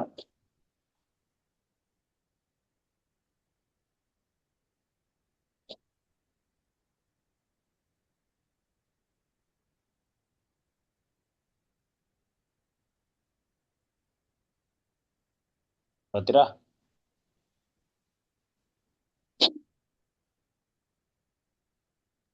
ಎಸ್, ಓದ್ಲಾ ಬ್ರದರ್? ಓದಿ ಓದಿ ಓದಿ. ಸಭೆಯ ಸಂಪೂರ್ಣ ವಿಮೋಚನೆಯ ಸಮಯ ಮತ್ತು ಸಂದರ್ಭಗಳನ್ನು ನಾವು ಹೀಗೆ ಸಮಂಜಸವಾಗಿ ಮತ್ತು ವೇದದೊಡನೆ ಅಂದಾಜು ಮಾಡಿದರೂ ಆಕೆಯ ಮಹಿಮೆ ಹೊಂದುವ ವಿಧಾನವು ಆಸಕ್ತಿ ಹೆಚ್ಚಿಸುವ ಪ್ರಶ್ನೆಯಾಗಿದೆ ಮತ್ತು ನಾವು ಪುನಃ ದೈವಿಕ ಸಂದೇಶವನ್ನು ಶೋಧಿಸಬೇಕಾಗುತ್ತದೆ. ಮೊದಲಿಗೆ ಪೌಲನು ನಾವೆಲ್ಲರೂ ಮಾರ್ಪಡಬೇಕು, ಜೀವಿಸುವವರು ಸತ್ತ ಸಂತರಿಗಿಂತ ಕಡಿಮೆಯಲ್ಲ, ಲಯವಾಗುವ ಈ ದೇಹವು ನಿರ್ಲಯತ್ವವನ್ನು ಧರಿಸಿಕೊಳ್ಳಬೇಕು, ಮರಣಾಧೀನವಾದ ಈ ದೇಹವು ಅಮರತ್ವವನ್ನು ಧರಿಸಿಕೊಳ್ಳುವುದು ಅವಶ್ಯ. ಯಾಕೆಂದರೆ ರಕ್ತವು ಮಾಂಸವು ದೇವರ ರಾಜ್ಯಕ್ಕೆ ಬಾಧ್ಯವಾಗಲಾರದು, ಲಯವಾಗುವ ವಸ್ತುವು ನಿರ್ಲಯ ಪದವಿಗೆ ಬಾಧ್ಯವಾಗುವುದಿಲ್ಲ. 1 ಕೊರಿಂಥದವರಿಗೆ ಬರೆದ ಪತ್ರಿಕೆ 15ನೇ ಅಧ್ಯಾಯ 50ನೇ ವಚನ, 52, 54. ಮರಣಧೀನತೆಯಿಂದ ಅಮರತ್ವಕ್ಕೆ ಆಗುವ ಬದಲಾವಣೆಯನ್ನು ಆತನು ನಮಗೆ ಭರವಸೆಪಡಿಸುವನು. ಇದು ಕ್ರಮೇಣ ಬೆಳವಣಿಗೆಯಿಂದ ನೆರವೇರುವುದಿಲ್ಲ, ಆದರೆ ಅದು ತಕ್ಷಣದಲ್ಲಿ ನೆರವೇರುವಂಥದ್ದು. ಕ್ಷಣ ಮಾತ್ರದಲ್ಲಿ ಕಣ್ಣು ರೆಪ್ಪೆ ಬಡಿಯುವಷ್ಟರಲ್ಲಿ ಕಡೆಯ ತುತ್ತೂರಿಯು ಮೊಳಗುವಾಗ ಅದು ಆಗಲೇ ಮೊಳಗುತ್ತದೆ. Thank you brother. Thank you. Krishna ಪ್ರೀತಿ ಸಹೋದರರೇ, ನಾವು ಆಗ್ಲೇ ನೋಡ್ತಿರೋ ಪ್ರಕಾರವಾಗಿ ಇದರಲ್ಲಿ ತುಂಬಾ ಮುಖ್ಯವಾದಂತ ಒಂದು ಟಾಪಿಕ್ ಏನಪ್ಪಾ ಅಂದ್ರೆ, ಸಭೆ ಮಹಿಮೆ ಹೊಂದುವಂತ ಟೈಮ್ ಮುಖ್ಯ ಅಲ್ಲ ನಮ್ಗೆ. ಅದು ತಿಳ್ಕೊಳ್ಳೋದ್ರ ಏನು ಪ್ರಯೋಜನ ಇಲ್ಲ ಫಸ್ಟ್ ಆಫ್ ಆಲ್ ಆಗಿ. ಆದ್ರೆ ಆ ಸನ್ನಿವೇಶ ತುಂಬಾ ಮುಖ್ಯ. ಆ ಗಣನೆ, ಆ ಒಂದು ಕ್ಷಣ ಇದೆಯಲ್ಲ, ಟೈಮ್ ಪೀರಿಯಡ್. ಆ ಟೈಮ್ ಅಂದ್ರೆ ನಾನು ಏನ್ ಹೇಳ್ತಾ ಇದ್ದೇನೆ ಅಂದ್ರೆ, ಡೇಟ್ ಬಗ್ಗೆ ಮಾತಾಡ್ತಾ ಇಲ್ಲ, ಆ ಇನ್ಸಿಡೆಂಟ್ ಬಗ್ಗೆ ಮಾತಾಡ್ತಾ ಇದ್ದೀನಿ ಅಲ್ವಾ. ಇನ್ ನೋಡಿ, ಇವತ್ತು ಏನೋ ಗೆದ್ದಿದ್ದೀರಾ ಅಂತ ಇಟ್ಕೊಳ್ಳಿ, ಗೆದ್ದು ನೀವು ಬಹುಮಾನವನ್ನ ತಗೊಂಡೋಗಿ ಹೋಗ್ತೀರಾ, ಎಲ್ರ ಮುಂದೆ ನಿಮ್ಮನ್ನ ಕರೆದು ಬಹುಮಾನ ಕೊಡ್ತಾರೆ ಅಂತ ಇಟ್ಕೊಳ್ಳಿ. ಆ ಬಹುಮಾನ ಯಾವಾಗ ಕೊಡ್ತಾರೆ, ಯಾವ ಟೈಮಲ್ಲಿ ಕೊಡ್ತಾರೆ ಅನ್ನೋದು ಮುಖ್ಯ ಅಲ್ಲ, ಆದ್ರೆ ಕೊಡುವಂತ ಆ ಸಮಯ ಅದು ತುಂಬಾ ಮುಖ್ಯವಾಗಿರುತ್ತೆ. ಸಮಯ ಅಂದ್ರೆ ಆ ಕ್ಷಣ, ಆ ಸಂದರ್ಭ, ಆ ಸನ್ನಿವೇಶ ತುಂಬಾ ಮುಖ್ಯವಾಗಿರುತ್ತೆ. ದೇವ್ರ ಮಕ್ಳು ನಾವು ಕಲಿಬೇಕಾಗಿರೋ ವಿಷಯ ಏನಪ್ಪಾ ಅಂದ್ರೆ, ಎಲ್ಲಿ ಅಂತ್ಯವಾಗುತ್ತೆ ಅನ್ನೋದು ಮುಖ್ಯಕ್ಕಿಂತ ಮಹಿಮೆ ಹೊಂದುವಂತ ಸಮಯ ಖಂಡಿತವಾಗ್ಲೂ ಅದು ಸಾಧಾರಣ ವಿಷಯವಾಗಿರಲ್ಲ, ತುಂಬಾ ಉನ್ನತವಾದಂತ ಒಂದು ವಿಷಯವಾಗಿದೆ. ದೇವ್ರ ಮಕ್ಳು ಅದನ್ನ ಮನಸ್ಸಲ್ಲಿ ಇಟ್ಕೊಳ್ಳೋಣ. ಆ ಒಂದು ಕರೆಗೆ ಒಂದು ನಮ್ಮನ್ನ ಸಿದ್ಧ ಮಾಡ್ಕೊಳ್ಳೋದು ತುಂಬಾನೇ ಮುಖ್ಯವಾಗಿದೆ ಅಲ್ವಾ. ಯಾಕಂದ್ರೆ ಇನ್ನೊಂದು ಮುಖ್ಯವಾದ ವಿಷಯನ ದೇವ್ರ ಮಕ್ಳು ಅರ್ಥ ಮಾಡ್ಕೊಬೇಕು. ನಾವು ಯೇಸು ಕ್ರಿಸ್ತನ ಕಾಲದಲ್ಲಿ ಮರಣ ಹೊಂದಿದಂತ ಭಕ್ತರ ರೀತಿಯಲ್ಲಿ, ಅಪೋಸ್ತಲರ ರೀತಿಯಲ್ಲಿ 2000 ವರ್ಷಗಳ ಕಾಲ ನಿದ್ರಾವಸ್ಥೆಯಲ್ಲಿ ಹೋಗಲ್ಲ. ಯಾರೋ ನಾವು ಯೇಸು ಕ್ರಿಸ್ತನ 2ನೇ ಬರುವಿಕೆ ನಂತರ ಜೀವನ ಮಾಡ್ತಿರುವಂತ ನಾವು ಆ ಒಂದು ಕ್ಷಣಕ್ಕೆ, ಆ ಒಂದು ಸನ್ನಿವೇಶಕ್ಕೆ ಹೋಗಲ್ಲ. ಅಂದ್ರೆ ಏನಪ್ಪಾ ಅರ್ಥ ಅಂದ್ರೆ, ನಾನು ಓಟವನ್ನು ಓಡ್ ಮುಗಿಸ್ದೆ, ಇವತ್ತು ನಾನು ಸತ್ತೋಗಿದ್ದೀನಿ, ಆದ್ರೆ ನನ್ಗೆ ಇನ್ನ ಪುನರ್ತನ ಆಗಲ್ಲ, ಯಾಕಂದ್ರೆ ಯೇಸು ಕ್ರಿಸ್ತನ 2ನೇ ಬರುವಿಕೆ ಇನ್ನೂ ಬರ್ಲಿಲ್ಲ, ಅಲ್ಲಿವರೆಗೆ ನಾನು ಮಣ್ಣಲ್ಲೇ ನಿದ್ರೆ ಮಾಡ್ಬೇಕು ಅನ್ನೋಂತ ಸನ್ನಿವೇಶ ದೇವ್ರ ಮಕ್ಳಿಗೆ ಈಗಿಲ್ಲ. ನಮ್ಗಿರೋಂತ ಸನ್ನಿವೇಶ ಏನಪ್ಪ ಅಂದ್ರೆ, ಸತ್ತ ಕ್ಷಣ ಮಾತ್ರದಲ್ಲೇ ಏನಾಗ್ತೀವಿ, ರೂಪಾಂತರವನ್ನು ಹೊಂದ್ತೀವಿ. ಅದಕ್ಕೆ 1 ಕೊರಿಂಥದವರಿಗೆ 15ನೇ ಅಧ್ಯಾಯ 50ನೇ ವಾಕ್ಯ, 1 Corinthians 15 chapter 15th verse ಹೇಳ್ತಾ ಇದೆ ಅಲ್ವಾ. ಏನ್ ಹೇಳ್ತಾ ಇದೆ? ನಾವು ಕ್ಷಣ ಮಾತ್ರದಲ್ಲಿ ಮರುರೂಪಣ ಹೋಗ್ತೀವಿ. ಅಂದ್ರೆ ರಕ್ತ ಮಾಂಸ ದೇವ್ರ ರಾಜ್ಯಕ್ಕೆ ಬಾಧ್ಯವಾಗಲಾರದು. ರಕ್ತ ಮಾಂಸ ದೇವ್ರ ರಾಜ್ಯಕ್ಕೆ ಹೋಗಲ್ಲ. ಆದ್ರೆ ಲಯವಾಗುವಂತ ಈ ದೇಹ ಮಣ್ಣಿಗೆ ಹೋಗುವಂತ ಕ್ಷಣದಲ್ಲೇ ನಿರ್ಲಯವಾದಂತ ಒಂದು ಪದವಿನ ಹೊಂದ್ಕೊಳ್ತೀವಿ. ಇದೇ ನಮ್ಗಿರುವಂತ ಒಂದು ಬ್ಲೆಸ್ಸಿಂಗ್ ಹೆಂಗಿರುತ್ತೆ ಯಾವ ರೀತಿ ಅನ್ಬೋದು? ನಾವು ನಿದ್ದೆ ಕೂಡ ಮಾಡ್ತೀವಿ 8 hour ಬೇಕಾದ್ರೆ. ಒಂದು ದಿನ ನಾವು ಕೆಲಸ ಮಾಡಿ ಆವತ್ತಿನ ದಿನ ನಿದ್ದೆ ಮಾಡಿ ಮತ್ತೆ ಎದೊಳೋದಕ್ಕೆ 8 hour ಬೇಕಾದ್ರೆ ನಿದ್ರೆ ಅವಸ್ಥೆ ಇರುತ್ತೆ. ಆದ್ರೆ ಸಭೆಯಾಗಿ ಓಡ್ ಮುಗಿಸಿದ್ರೆ ಕ್ಷಣ ಮಾತ್ರನೇ ಟೈಮ್ ಇರೋದು ನಮ್ಗೆ ರೂಪಾಂತರವಾಗೋದಿಕ್ಕೆ. ನೋಡ್ರಿ, ಅಷ್ಟು ಬೇಗ ಏನಾಗ್ತಿವಿ, ಈ ಮರಣದಿಂದ ಅಮರತ್ವಕ್ಕೆ ಏನಾಗ್ತಿವಿ, ನಾವು ಬದಲಾವಣೆ ಆಗ್ತೀವಿ. ನಮ್ಮ ಕಣ್ಣು ರೆಪ್ಪೆ ಬಡಿಯುವಷ್ಟರಲ್ಲಿ ನಾವು ಚೇಂಜ್ ಆಗ್ತೀವಿ ಅನ್ನೋದು ತುಂಬಾ ಸ್ಪಷ್ಟವಾದಂತ ವಿಷಯ. ಯಾವ ರೀತಿಯಲ್ಲಿ ಸ್ಪಷ್ಟ? ನಾನು ಸತ್ತೋಗಿದ್ದೀನಪ್ಪ, ಓಟವನ್ನು ಓಡ್ ಮುಗಿಸ್ಬಿಟ್ಟಿದೀನಿ. ಈಗ ದೇವ್ರು ನನ್ನನ್ನ ಇಟ್ಕೊಂಡು ಜಡ್ಜ್ಮೆಂಟ್ ಮಾಡಿ ಏನೆಲ್ಲ ಮಾಡ್ದೆ, ಇವ್ನಿಗೇನ್ ಕೊಡ್ಬೇಕು, ಯಾವ ತರ ಕೊಡ್ಬೇಕು, ಅದೆಲ್ಲ ಆಮೇಲೆ ತೀರ್ಮಾನ ಮಾಡಲ್ಲ. ನನ್ನ ಡೆತ್ತೇ ತೀರ್ಮಾನ ಮಾಡುತ್ತೆ. ನನ್ನ ಮರಣವೇ ಈತನು ಸಭೆಯಾಗಿ ಮರಣ ಹೊಂದಿದ್ದಾನೆ ಅಂದ್ರೆ ನೆಕ್ಸ್ಟ್ ಏನಪ್ಪಾ ಇದೆಯಾ ಅಂದ್ರೆ ಅವ್ರಿಗೆ ಅಮರತ್ವನೇ. ನೀವಿದ್ದೀರಾ, ನೀವೆಲ್ಲರೂ ಓಟವನ್ನು ಓಡ್ ಮುಗಿಸಿದೀರಾ ಅಲ್ವಾ? ಒಳ್ಳೆ ವಿಷಯ ನಿಮ್ಗೆ ಅಪ್ಲೈ ಮಾಡ್ಬೇಕು. ಓಟವನ್ನು ಓಡ್ ಮುಗಿಸಿದ್ಮೇಲೆ ನನ್ನ ಮಗನು ನನ್ನ ಮಗಳು ಭೂಮಿಯಲ್ಲಿ ಸಭೆಯಾಗಿಯೇ ಜೀವನ ಮಾಡಿದ್ರು ಅಂತ ಕನ್ಫರ್ಮ್ ಆದ್ಮೇಲೆ ಕ್ಷಣ ಮಾತ್ರದಲ್ಲೇ ಮರುರೂಪವಾಗುತ್ತೆ ಅಲ್ವಾ? ನೆಕ್ಸ್ಟ್ ನಮ್ಗೆ ಏನೋ ಯೋಚನೆ ಇಲ್ಲ, ದೇವ್ರ ಏನ್ ಮಾಡ್ತಾರೆ, ಅಮರತ್ವ ಅಲ್ಲ ಒಂದು ಇದನ್ನು ನಮ್ಗೆ ಕೊಡ್ತಾರೆ. ಅದು ತುಂಬಾ ಬ್ಲೆಸ್ಸಿಂಗ್. ಅದ್ರ ಬಗ್ಗೆ ಎಷ್ಟು ನಾವು ಮಾತಾಡೋದು ಸಾಕಾಗಲ್ಲ. ಅಂತಹ ಒಂದು ಸನ್ನಿವೇಶಕ್ಕೆ ಎಷ್ಟಿರ್ಬೋದು ನಮ್ಗೆ ಇನ್ನ ಟೈಮ್, ನಮ್ಗೆಲ್ಲ ಇನ್ನ ಒಂದು 30-40 ವರ್ಷ ಬದುಕ್ತೀವ ನಾವು, ಯಾರಿಗ್ ಗೊತ್ತು ನಮ್ಮ ಲೈಫ್ ಅಲ್ಲ, ಆತರ ಇಲ್ಲ ಅಲ್ವಾ? ಇನ್ನೂ ಒಂದು 30 ವರ್ಷಗಳಿಂತ ಹೆಚ್ಚಾದ್ರೂ ಕಷ್ಟನೇ ನಮ್ದೆಲ್ಲ. ನಾವು 45 50 ದಾಟಿರೋರು ನಮ್ದೆಲ್ಲ ಲೈಫ್ ಅಷ್ಟೇ. ಅದಕ್ಕಿಂತ ಕಡಿಮೆ ಶಾರ್ಟ್ ಪೀರಿಯಡ್ ಅಲ್ಲಿ ಹೋಗ್ತೀವಿ ನಾವು. ಯೋಚನೆ ಮಾಡ್ರಿ, ಆ ಬ್ಲೆಸ್ಸಿಂಗ್ ಇನ್ನೂ ಕ್ಷಣ ಮಾತ್ರದಲ್ಲಿದೆ, ನಮ್ಗೆ ಇನ್ನೂ ಹತ್ರದಲ್ಲಿದೆ, ಬಾಗಿಲು ಬಳಿಯಲ್ಲಿದೆ. ಅದರಿಂದ ಇರುವಷ್ಟು ಸಮಯದಲ್ಲಿ, ನಮಗೆ ಉಳಿದಿರುವಂತ ಸಮಯದವರೆಗೆ ನಾವು ಕ್ರಿಸ್ತನ ಸಾರೂಪ್ಯದಲ್ಲಿ ಬೆಳೆಸ್ಕೊಳ್ಳಕ್ಕೆ ಅಲ್ವಾ ಅಷ್ಟೇ. ಇವಾಗ ಯಾವ ರೀತಿ ನಮ್ ಸನ್ನಿವೇಶ ಇದೆ ಅಂದ್ರೆ, ಕ್ರಿಸ್ತನ ಪ್ರೀತಿಯ ಸಹೋದರರೇ, ಇವತ್ತು ನಾವು ಹಾಸ್ಪಿಟಲ್ ಅಡ್ಮಿಟ್ ಆಗ್ತಾ ಇದೀವಿ. ಇವತ್ತು ಒಂದು ಮೇಜರ್ ಒಂದು ಏನೋ ಆಪರೇಷನ್ ಇದೆ ನಮ್ಗೆ. ಆದ್ರೆ ಆಪರೇಷನ್ ಟೈಮ್ ಅಲ್ಲೋ ಏನೋ ಒಂದು ಇದ್ರಲ್ಲೋ ಒಂದು ಭಯಂಕರ ನೋವು ಬರುತ್ತೆ. ಇಲ್ಲಿವರೆಗೂ ನೋವು ಅನುಭವಿಸ್ತಾ ಇದೀವಿ ಅದರಿಂದ. ಆದ್ರೆ ಒಂದು ನೈಟ್ ಒಂದು ಭಯಂಕರ ನೋವು ಬರುತ್ತೆ. ಆ ನೋವು ಕಳೆದ ಮೇಲೆ ಯಾವುದೇ ರೀತಿ ಪೇನ್ ನಿಮ್ಗೆ ಲೈಫ್ ಟೈಮ್ ಇರಲ್ಲ. ನೀವು ತುಂಬಾ ಚೆನ್ನಾಗಿರ್ತೀರಾ ಅಂದಾಗ ಹೆಂಗಿರುತ್ತೆ, ನಾವು ಈ ನೋವನ್ನ ಗಮನದಲ್ಲಿ ಇಟ್ಕೊಳ್ಳಲ್ಲ. ಯಾವಾಗಪ್ಪ ಈ ಸಮಯ ಕಳೆಯುತ್ತೆ ಅಂತ ಕಾಯ್ತಾ ಇರ್ತೀವಿ. ಆ ರಾತ್ರಿ ಯಾವಾಗ ಬರುತ್ತೆ, ಆ ನೋವನ್ನ ದಾಟಿ ನಾನು ಬೆಳಗ್ಗೆಗೆ ಯಾವಾಗ ಬರ್ತೀನಿ ಅಂತ ಕಾಯ್ತಾ ಇರ್ತೀವಿ. ಆ ಬೆಳಿಗ್ಗೆನ ನೋಡ್ರಿ. ಅದಕ್ಕೆ ಮೊದಲೇ ಆ ಒಂದು ಪಾಯಿಂಟ್ ಇತ್ತು, ಅದನ್ನ ನಾನು ಅಲ್ಲೇ ಬಿಟ್ಟಿದ್ದೆ. ಏನಪ್ಪಾ ಅಂದ್ರೆ, ನಾವು ಪರದೆಯ ಆಚೆಗೆ ನೋಡೋಣ ಮತ್ತು ನಂಬಿಕೆ ಕಣ್ಣುಗಳನ್ನು ಉನ್ನತ ಕರೆಯ ಬಹುಮಾನದ ಮೇಲೆ ನೆಟ್ಟಿರೋಣ ಅಂತ ಹೇಳಿದ್ರು. ನಮ್ಮ ಕಣ್ಣು ಅಲ್ಲಿರ್ಲಿ. ಆ ಮಹಿಮೆನ ನೋಡೋದಕ್ಕೆ ನಾವೇನ್ ಮಾಡೋಣ, ಪ್ರಯತ್ನ ಪಟ್ಟು ಅಂತ ಗುಣಗಳನ್ನ ಬೆಳೆಸ್ಕೊಳ್ಳೋದಿಕ್ಕೆ.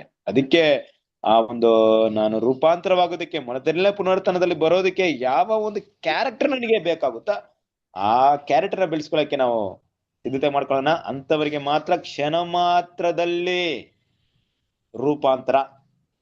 ಬೇರೆ ಯಾರಿಗೂ ಕ್ಷಣ ಮಾತ್ರದಲ್ಲಿ ಇಲ್ಲ. ಲೋಕಕ್ಕೂ ಇಲ್ಲ, ಮಹಾಸಮೂಹಕ್ಕೂ ಇಲ್ಲ, ಯಾರಿಗೂ ಇಲ್ಲ, ನಮ್ಮ ನಂಬಿಕಸ್ಥ ವೀರರಿಗೂ ಇಲ್ಲ.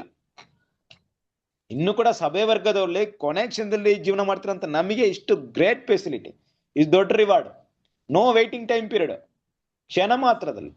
ಅದನ್ನ ನೆನೆಸ್ ನೋಡ್ರಿ, ಎಷ್ಟು ಚೆನ್ನಾಗಿದೆ ಟಾಪಿಕ್, ನಮ್ಗೆ ಎಷ್ಟು ಇಂಪಾರ್ಟೆಂಟ್ ಟಾಪಿಕ್ ಇದೆ. ಒಂದ್ಸರಿ ಓದ್ಬಿಡ್ರಿ, ಆ ವಾಕ್ಯವನ್ನ ಓದಿ ಮುಗಿಸೋಣ. 1 ಕೊರಿಂಥದವರಿಗೆ 15ನೇ ಅಧ್ಯಾಯ 50ರಿಂದ 54 ಓದ್ಕೊಂಬನ್ನಿ.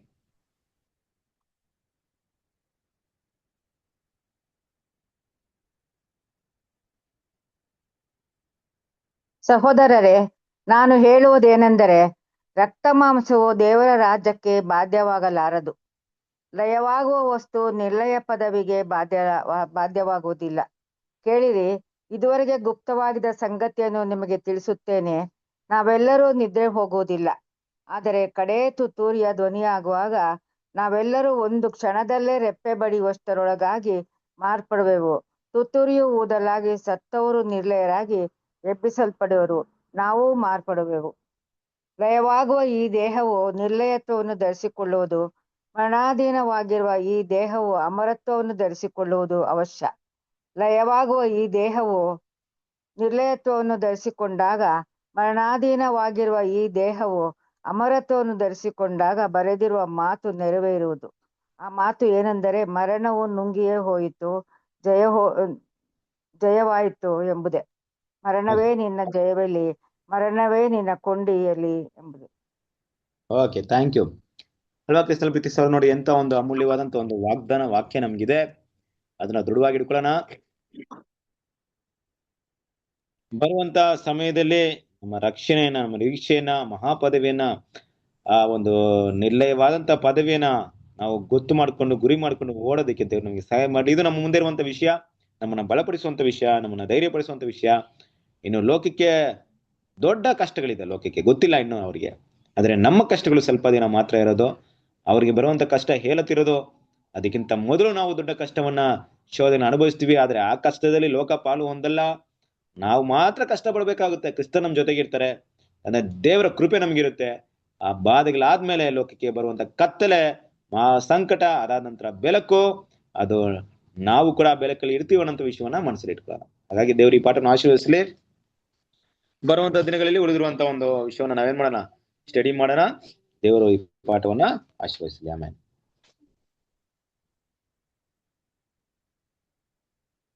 ಇವತ್ತಿನ ರಾತ್ರಿ ಗೀತೆನ ಓದ್ತೀರಾ?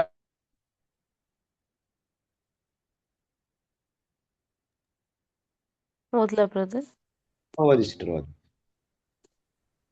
ರಾತ್ರಿ ಗೀತೆಗಳು ಆಗಸ್ಟ್ 19. ದೇಶದ ಜನರೆಲ್ಲರೇ ಬಲವಾಗಿರಿ ಎಂದು ಕರ್ತನು ಹೇಳುತ್ತಾನೆ. ಕೆಲಸ ಮಾಡಿರಿ, ನಾನು ನಿಮ್ಮ ಸಂಗಡ ಇದ್ದೇನೆ. ಹಗ್ಗಾಯ 2ನೇ ಅಧ್ಯಾಯ 4ನೇ ವಚನ. ಕರ್ತನಲ್ಲಿ ವಿಶ್ವಾಸ ಹೊಂದಿರುವ ಎಲ್ಲರೂ ಕರ್ತನ ಉದ್ದೇಶಗಳ ನೆರವೇರಿಕೆಗೆ ಅಗತ್ಯವಿರುವ ಎಲ್ಲವನ್ನೂ ಹೊಂದಿದ್ದಾರೆ ಎಂಬ ಕರ್ತನ ಭರವಸೆಯನ್ನು ಅವಲಂಬಿಸಬಹುದು. ಕರ್ತನು ತನ್ನವರನ್ನು ಅರಿತಿರುವನು. ಆದ್ದರಿಂದ ಈ ವಾಕ್ಯದ ಅರ್ಥದಲ್ಲಿ ಹೇಳಿರುವ ಪ್ರಕಾರ ನಾವೆಲ್ಲರೂ ಬಲವಾಗಿದ್ದು ಕೆಲಸ ಮಾಡೋಣ, ಏಕೆಂದರೆ ದೇವರು ನಮ್ಮೊಂದಿಗಿದ್ದಾನೆ.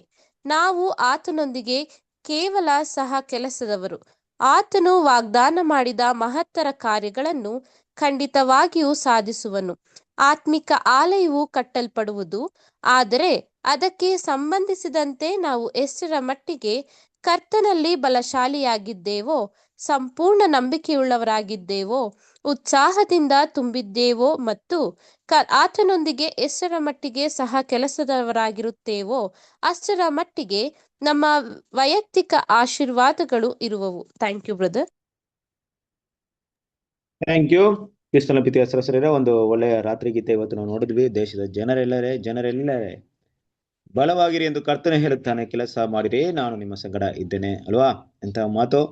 ಆದ್ರಿಂದ ದೇವ್ರು ನಮ್ಗೆ ಕೊಟ್ಟಿರುವಂತಹ ಕೆಲಸವನ್ನ ನಾವು ಮುಂದುವರ್ಸೋಣ, ಮಾಡೋಣ, ವಾಗ್ದಾನವನ್ನ ಹಿಡ್ಕೊಳ್ಳೋಣ ಅಲ್ವಾ? ದೇವರ ಆಲಯವನ್ನ ಕಟ್ಟುವಂತ ಈ ಕೆಲಸದಲ್ಲಿ ಸಂಪೂರ್ಣವಾಗಿ ನಿರತರಾಗೋಣ. ಓಟವನ್ನು ಓಡಿ ಮುಗಿಸುವುದಕ್ಕೆ ದೇವ್ರು ನಮ್ಗೆ ಸಹಾಯ ಮಾಡ್ತಾರೆ. ಸೊ ಈ ಒಂದು ರಾತ್ರಿ ಗೀತೆನ ಮೆಡಿಟೇಟ್ ಮಾಡ್ರಿ, ತುಂಬಾ ಪ್ರಯೋಜನವಾಗಿರುತ್ತೆ. ಸೊ ಕೊನೆಯದಾಗಿ ಪ್ರಾರ್ಥನೆ ಮಾಡಿ ಈ ಕೂಟನ ಅಂತಿಮ ಮಾಡೋಣ. ಓಕೆ, ಯಾರು ಪ್ರಾರ್ಥನೆ ಮಾಡ್ತೀರಾ? ಯಾರು ಇಲ್ಲಿವರೆಗೂ ಮಾಡಿಲ್ಲ ಬ್ರದರ್ಸ್ ಅಲ್ಲಿ?